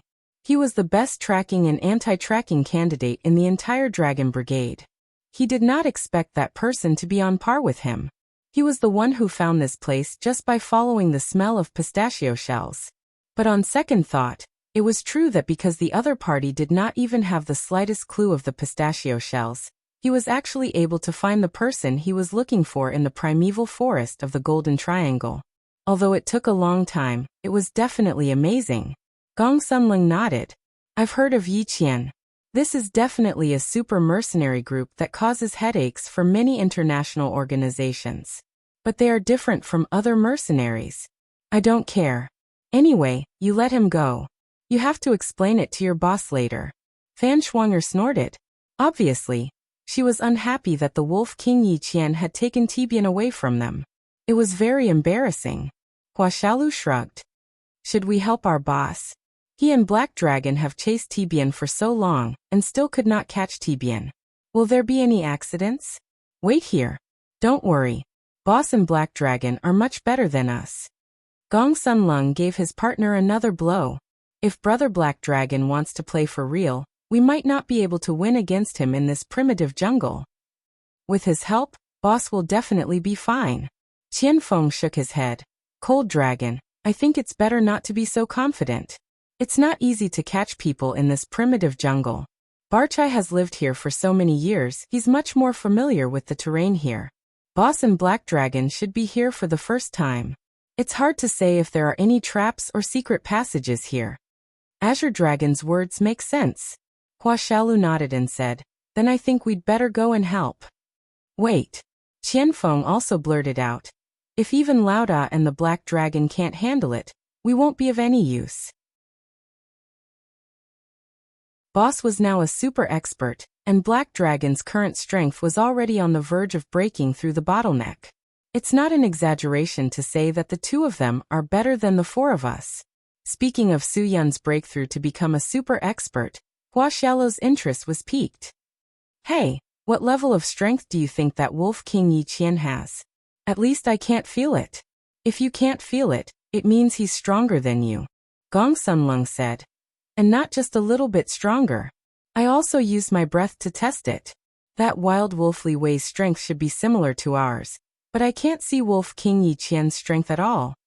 I'm afraid he's also a super expert who broke through the bottleneck. There's no doubt about that. Qianfeng said with certainty. Yi Qian's strength is definitely above a super expert. Otherwise, he wouldn't be able to become a superstar on the world's evil spirit list. The bounty is so high, it's not something an ordinary person can do. Fan Shuang'er was upset. Can you guys stop talking about that Yi Qian? Will it kill you to care about Yin Long? They haven't come back yet. Aren't you worried at all? The three of them shook their heads. To be honest, they weren't worried at all because they knew each other too well. Moreover, all the dangers in Barkai's base had been cleared. The Wolf Feng mercenaries had probably swept the periphery, so there was basically no danger to speak of. While they were chatting, Su Yun and Hanzhan walked in one after another. Yi Farah sat on the side, not even having the strength to look up at Su Yun. The huge gap and hurt in her heart were indescribable. Her mind was blank. There was nothing. Only emptiness. Madman was still unconscious on the ground, motionless. Boss, how's it going? Qianfeng asked as he got up. Su Yun's expression was a little helpless. Barchai is really too cunning. He must have a secret passage in the base. Black Dragon and I chased him so far, but we didn't even see a shadow. Abachai could not have been faster than us, and he must have had some other way to go. It's too dark outside. We can't find the secret passage in a short time. I'm afraid that by the time we find it, Barchai will have already fled back to Thailand. What should we do? Fan Shuang'er was indescribably disappointed. Barchai ran away, and even his men were taken away. We are really in a difficult situation. Hearing Fan Shuang'er's words, Suyin suddenly realized that Tibika was not there. Even if he was dead, there should be a corpse, right? Qianfeng handed the bracelet with wolf teeth to Suyin. Tibika was taken away. They said that they were dealing with a traitor. Tibika isn't important to us, but he might mean something to them. Suyin took the bracelet and was slightly startled. His expression instantly relaxed a lot. He looked at the things on the bracelet doubtfully. Wolf teeth, black gem. Is it the Wolf King Yi Qian? Gong Sunlung said. We are also surprised to see the leader of the Wolf Fang mercenaries here. Suyin smiled. This is for me? Qianfeng said. Well, he also asked Fan Shuang'er to help him pass a message to you. Suyin looked at Fan Shuang'er curiously. What did he say?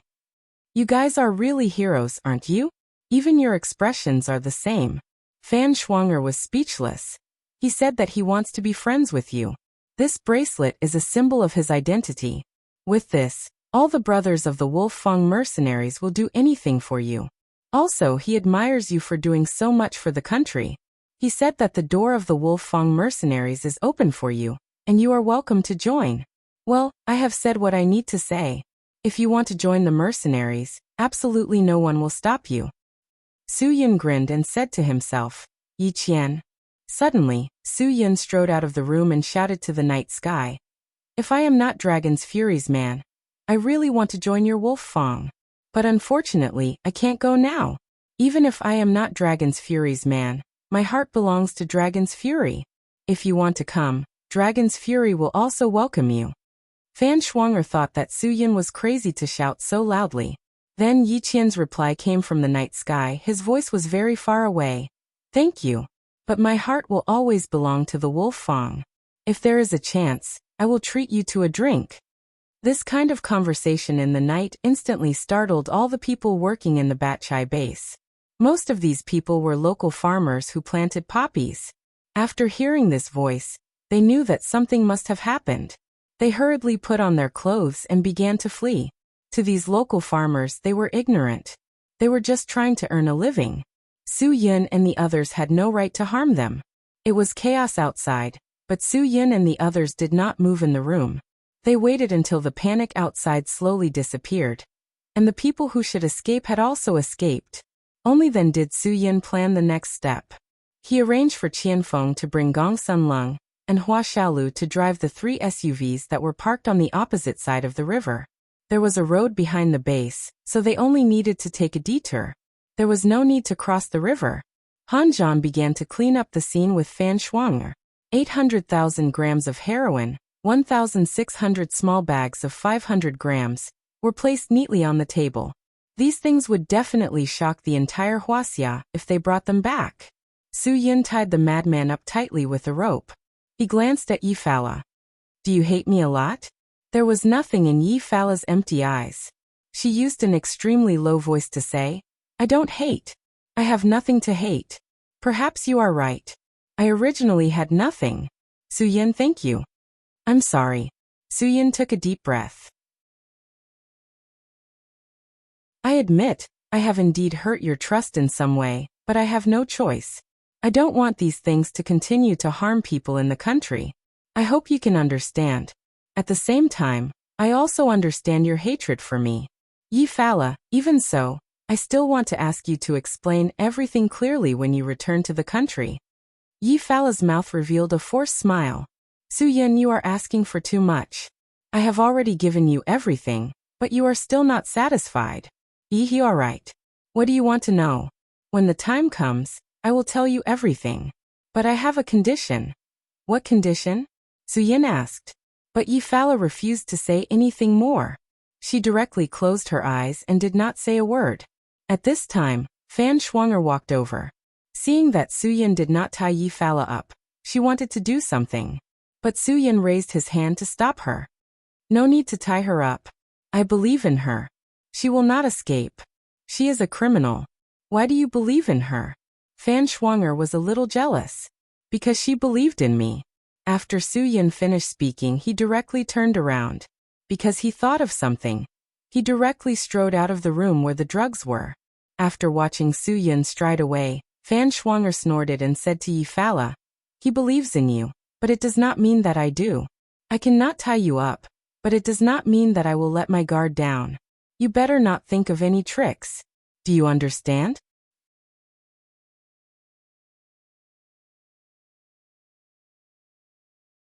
Chapter 449. Su Yun naturally had his reasons for leaving. He thought of a place, the room where Barchai had met them at noon. The room had the stolen Buddha head from Wanfashan Mountain. Since the Buddha head belonged to Huaxia, Su Yun naturally wouldn't let it wander outside.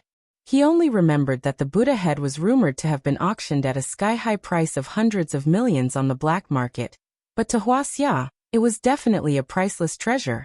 Thinking of this, Su Yun quickened his pace. He was a little worried that someone would have taken the Buddha head away in the chaos just now. If that was the case, it would be troublesome. They were all local farmers. It would be impossible to find the Buddha head if they simply dug a hole and buried it. Unless you dug 3 feet into the ground, but with so many drug lords in the Golden Triangle, who would agree to that? Su Yun finally found the room he had been in at noon. Fortunately, the door of the room was still locked.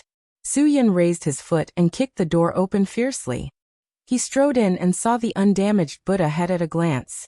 He unceremoniously took the Buddha's head off the altar, then tore off a large piece of curtain cloth from the window, and carefully wrapped the Buddha's head in it. If he brought this thing back, it would probably be able to easily offset the mistakes of those boys, right? The country's treasures could only be kept within the country. No one was allowed to let it wander outside by any means. This was Su Yun's basic principle. Just as Su Yun turned to leave, he unexpectedly made an unexpected discovery and gain. In the corner of the room, 3 black suitcases sat there quietly. Su Yun was all too familiar with these things. They were all US dollars that he had brought back. One suitcase was worth $16.5 million. Fair and honest, shining US dollars. Su Yun strode forward and opened the suitcases. The 3 suitcases of US dollars were actually untouched. It seemed that Barchai hadn't had time to take the money away. Phew! To be able to recover so much money that had flowed out of the country was enough to make Su Yun feel gratified. Bringing the cash and Buddha head found in this room, he returned to the room they had just been in. The 3 cars had already driven in from behind.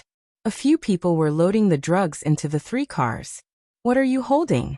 Fan Shuang'er asked curiously. Su Yun threw the 3 black suitcases into the car. "Stolen goods." "What about this?" Fan Shuang'er pointed at the thing wrapped in the curtain cloth. Su Yun dared to throw tens of millions of dollars into the car, but this thing wrapped in the curtain cloth, he carefully took it, so she was more curious about it. Su Yun smiled.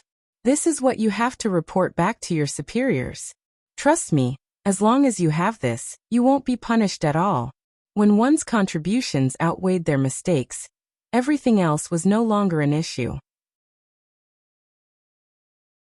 Our Shizhuan is a sensible person.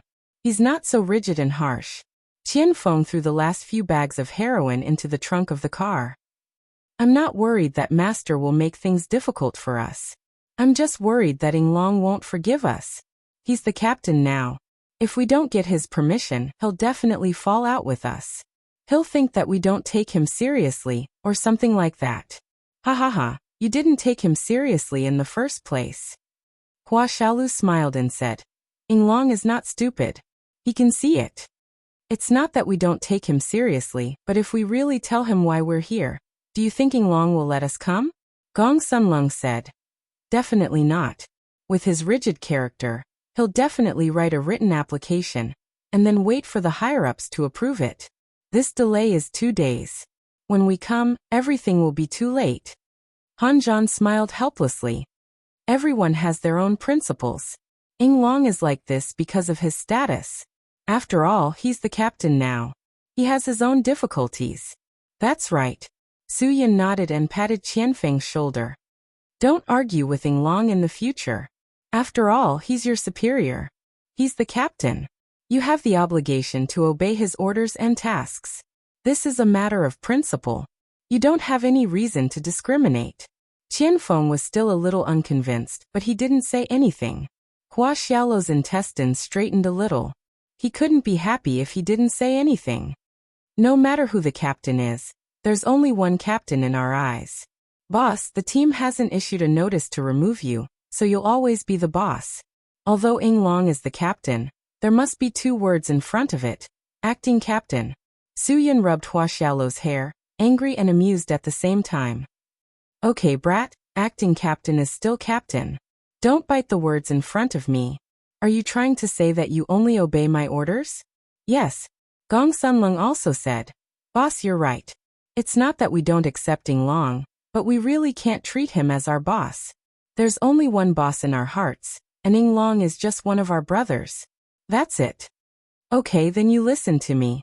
I order you to cooperate with Ying Long's work.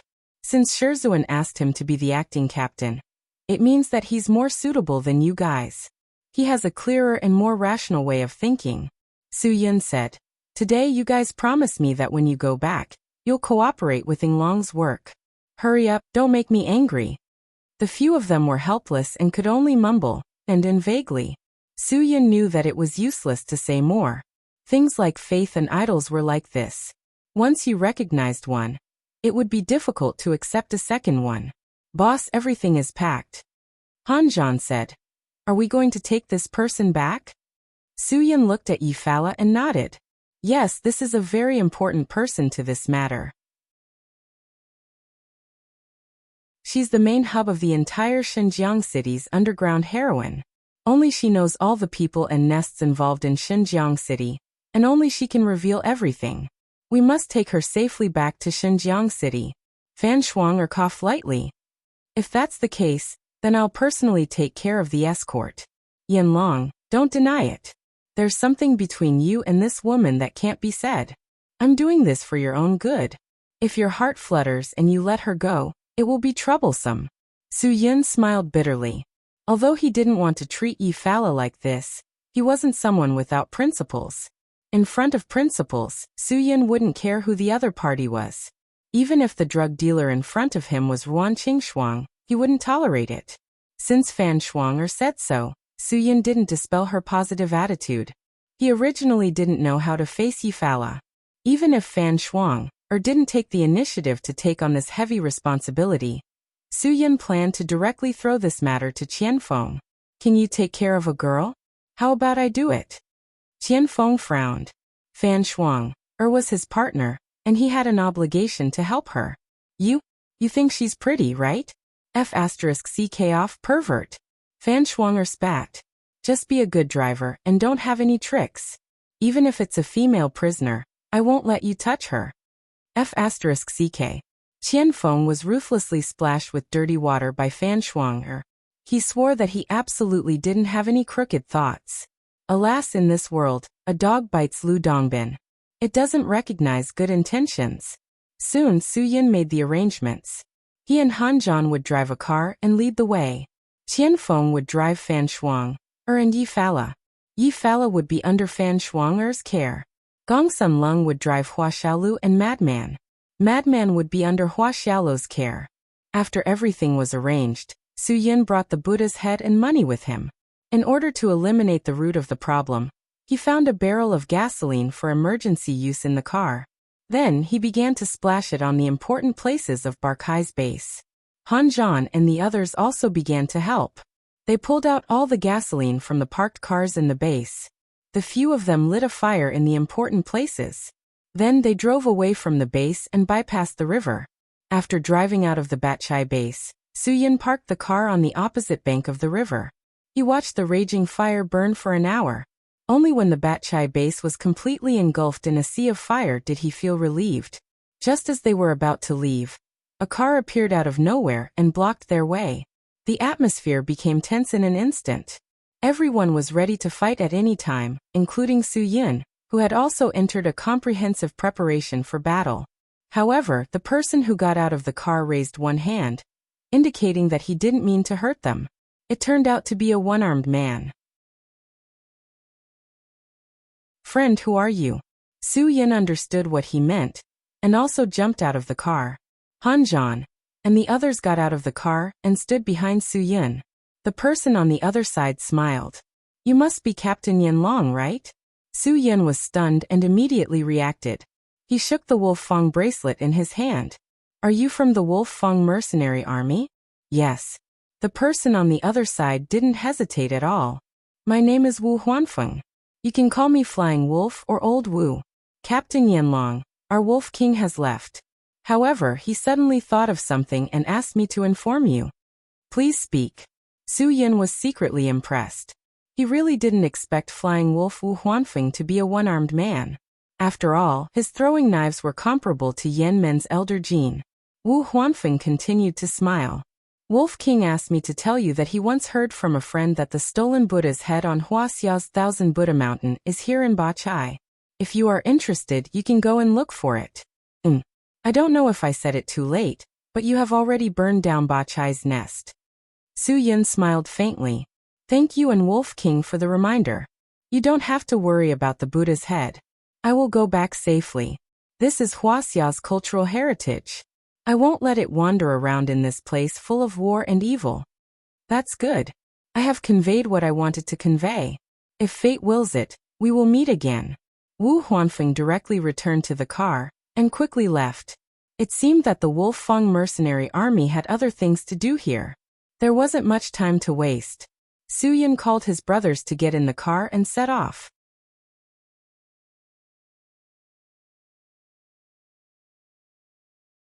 Chapter 450. Cars coming out of the southern border were easy targets, and Su Yun and the others were no exception. Although they crossed the border through the desolate virgin forest, and there were no direct witnesses to prove that they crossed the border, the various signs still made the people at the border feel that something was wrong. Therefore, as soon as they entered the southern border of Huaxia, Su Yun and the others were followed. Fortunately, Han Zhan was more careful. When he went out this time, he was afraid that there would be more problems, so he stole the secret order that they would only carry when they were on a mission. When the border police who were investigating them saw it, they were a little dumbfounded.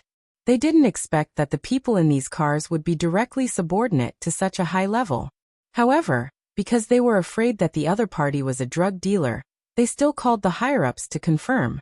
The phone number on the secret order was directly connected to the office of the Dragon Brigade's deputy squadron leader, Wang Yi. When Wang Yi received the call, he was very calm. Although he didn't know why these guys who were usually very obedient ran out and risked breaking such a big discipline, he still wasn't angry. After confirming their identities with the people at the border, Wang Yi asked the other party to give the phone to his people, the leader. Wang Yi's meaning was very clear. He wanted to see who would bear the main responsibility for this matter. The people at the border could see even with their noses that these people all followed Su Yun's lead, so they directly gave the phone to Su Yun. Su Yun was stunned, but he still picked up the phone. Just as he took the phone and put it to his ear, he heard Wang Yi's voice. Boy, do you know what kind of trouble you've caused? If it's unrelated, just tell me directly. I'll get you out of here right away. There's no need to make such a mess. Do you understand? Master, Su Yun said dryly. This matter has nothing to do with them. The cause was just a personal matter of mine. However, this is no longer the case. It involves the interests of the country. We have found something. When they bring it back, you will know that what they have done is greater than what they have done. If you want to punish them, punish me. It has nothing to do with them. Hearing Su Yun's voice, Wang Yi's eyes almost popped out. Su Yun, what did you bring them to do, you bastard? I really should have thought of this earlier. It must be because of you that they snuck out without any regard for discipline. Sigh, good. You're really something. You've been gone for so long, but you can still affect my team to this extent. What do you want me to say about you? When I see you again, I'll settle this score with you. When Su Yun heard Wang Yi's words, he knew that Wang Yi's anger towards the others had mostly dissipated. Don't worry, they have definitely made a great contribution this time, and found a long-lost national treasure. They will bring it back to you in one piece. You will be grinning from ear to ear when you see it. What exactly is it? Wang Yi frowned. He knew Su Yun well. Su Yun would not talk nonsense. However, if you want this thing, you have to promise me one thing. Seeing that Wang Yi's interest was piqued, Suyin immediately began to raise conditions. He knew Wang Yi too well. If you don't promise me, I will never let them bring this thing back. None of them know what this thing is. Shizhuan, you know me. I will do what I say. Wang Yi was so angry that smoke came out of his nose. You. Fine, you're good. You're all grown up. What conditions? Say it. Write an approval for them. Write that it was you who arranged for them to carry out a secret mission in the Golden Triangle, to find the lost Buddha, head of Wanfo Mountain. Su Yun said lightly. They completed the mission perfectly. Not only can't you punish them, but you also have to praise and reward them. Shizhuan, since they found this thing for you, it's not too much for you to hold a commendation ceremony, right? Wang Yi was stunned for a long time before he came back to his senses. He could not even believe what Su Yun said. The stolen Buddha head of Wanfo Mountain had been circulating around the world for hundreds of times. He had wanted to track it down many times, but every time, he would lose track of it halfway. Now, Su Yun actually found it for him? This coincidence was too inconceivable. Su Yun continued. How about it? This condition is not too much, right? Hee Shizhuan, I know that you are a broad-minded person. You won't care about such a small thing with us. Don't you think so? Brat, you better not lie to me. The Buddha head of Wanfo Mountain is a national treasure. If you make a mistake, my commendation ceremony will be a big embarrassment. Wang Yi snorted. Although he said that, he was really happy in his heart. One must know that the Buddha's head was too important to Huaxia. It was really too important. Don't worry. Su Yun, 3 days later, I will have them and the thing in front of you in perfect condition. Wang Yi did not know what to do with Su Yun. He could not do anything about it. He would always make such a big contribution for you. If they brought back the Buddha head of Wanfo Mountain, what reason would he have to punish them? Such a precious national treasure was found. It was not too much to give them a first-class merit. After hanging up the phone, Su Yun came out of the room. Qian Feng and the others stared at Su Yun. Everyone was very curious. They wanted to know what Wang Yi said to Su Yun. Han Zhan regretted showing the secret document to the border guards. If he had known, he would have just barged in. Although the border guards were very polite to them, they did not know what kind of punishment they would face when they got back. Before they got into the car, Qian Feng could not help but say, My dear brother, just tell me what Shizhuan said to you. Let us know a little. This way, we will know when we get back. Now we don't know anything. My heart is so cold. He asked me who was the one who brought you out. Su Yun said. I said it's you. Qian Feng looked at Su Yun's eyes and sighed. Then he looked up at the sky and said to himself, Fine. If I don't go to hell, who will? I was the one who instigated them. I should be responsible. At worst, I will be fired. Haha, boss, I will rely on you. You will take me in, right? You want beauty? Su Yun smiled helplessly. This guy was really optimistic. The others really believed Su Yun's words. They all lowered their heads. Han Zhan spoke first. It's my fault. I will take all the responsibility when we get back. Don't talk nonsense. I am the oldest. It is my fault that I couldn't control you. Let me take the blame. Gong Sunlung said. I have never made any mistakes. I am not punished. If you want to punish me, punish me. Hua Xiaolu also joined in. No, let me take the blame. I'm the youngest, and you've always taken care of me. You've never let me suffer any losses. If I don't stand up now, I'm not a good person. It's settled then. I'll take the blame. No one can snatch it from me when we get back. Looking at the three of them quarreling, Fan Shuanger suddenly shouted, Enough! You don't have to take the blame. I will take the blame. I am the latest to join Dragon's Fury. If I am fired, the special forces will suffer the least loss. Plus, I am a woman. You can go and pick new people. What are you talking about? Qian Feng frowned. What's wrong with being a woman? Women are stronger than many men. At least they are not afraid. We are partners. If I can't even protect you, am I still a man? Don't say anything. Go back and listen quietly behind me. Seeing their performance, Su Yun was very satisfied. This was what true brothers were like. Alright, you guys don't need to fight. Master has his own plans for how to punish you guys. This happened because of me. I owe you a favor. I will remember it here. Patting his chest, Suyin jumped directly into the car. They stopped talking and got into the car. At this point, they could only take one step at a time. No matter how much they argued, it would be useless. When they got back, it would be Master who decided to punish whoever was punished. After 2 days, they finally arrived at Xinjiang City. Suyin had already contacted Qinwan, in advance, and asked her to pass on the message to Qinwei. He said that he had already brought the people back for them. The goods and the stolen money were also recovered. He asked them to wait for him at the Xinjiang City police station. After all, Yi Fala was from Xinjiang. He would definitely be interrogated there. However, this matter was investigated by the Hudong police, so Qinwei and Qinwaner had to come as well. This was the only way to ensure that the Xinjiang police would not be bribed. After arriving at Xinjiang, Hanzhan, Qianfeng, Gongsunleng, Hua Xiaolu and Fan Shuanger left. Su Yin gave the Buddha's head to Hanzhan and told him that it was very important, and that he must personally hand it to Wang Yi. The few of them didn't stay idle either. They rushed to the army without stopping to rest. Su Yin finally met up with Qinwei and Qinwaner at the entrance of the Xinjiang police station. He did not want to continue to be involved in this matter, so he prepared to leave immediately after telling them what to do. He wanted to rush back to Hudong and see how Deep Chong had fallen into the deep pit of heroin.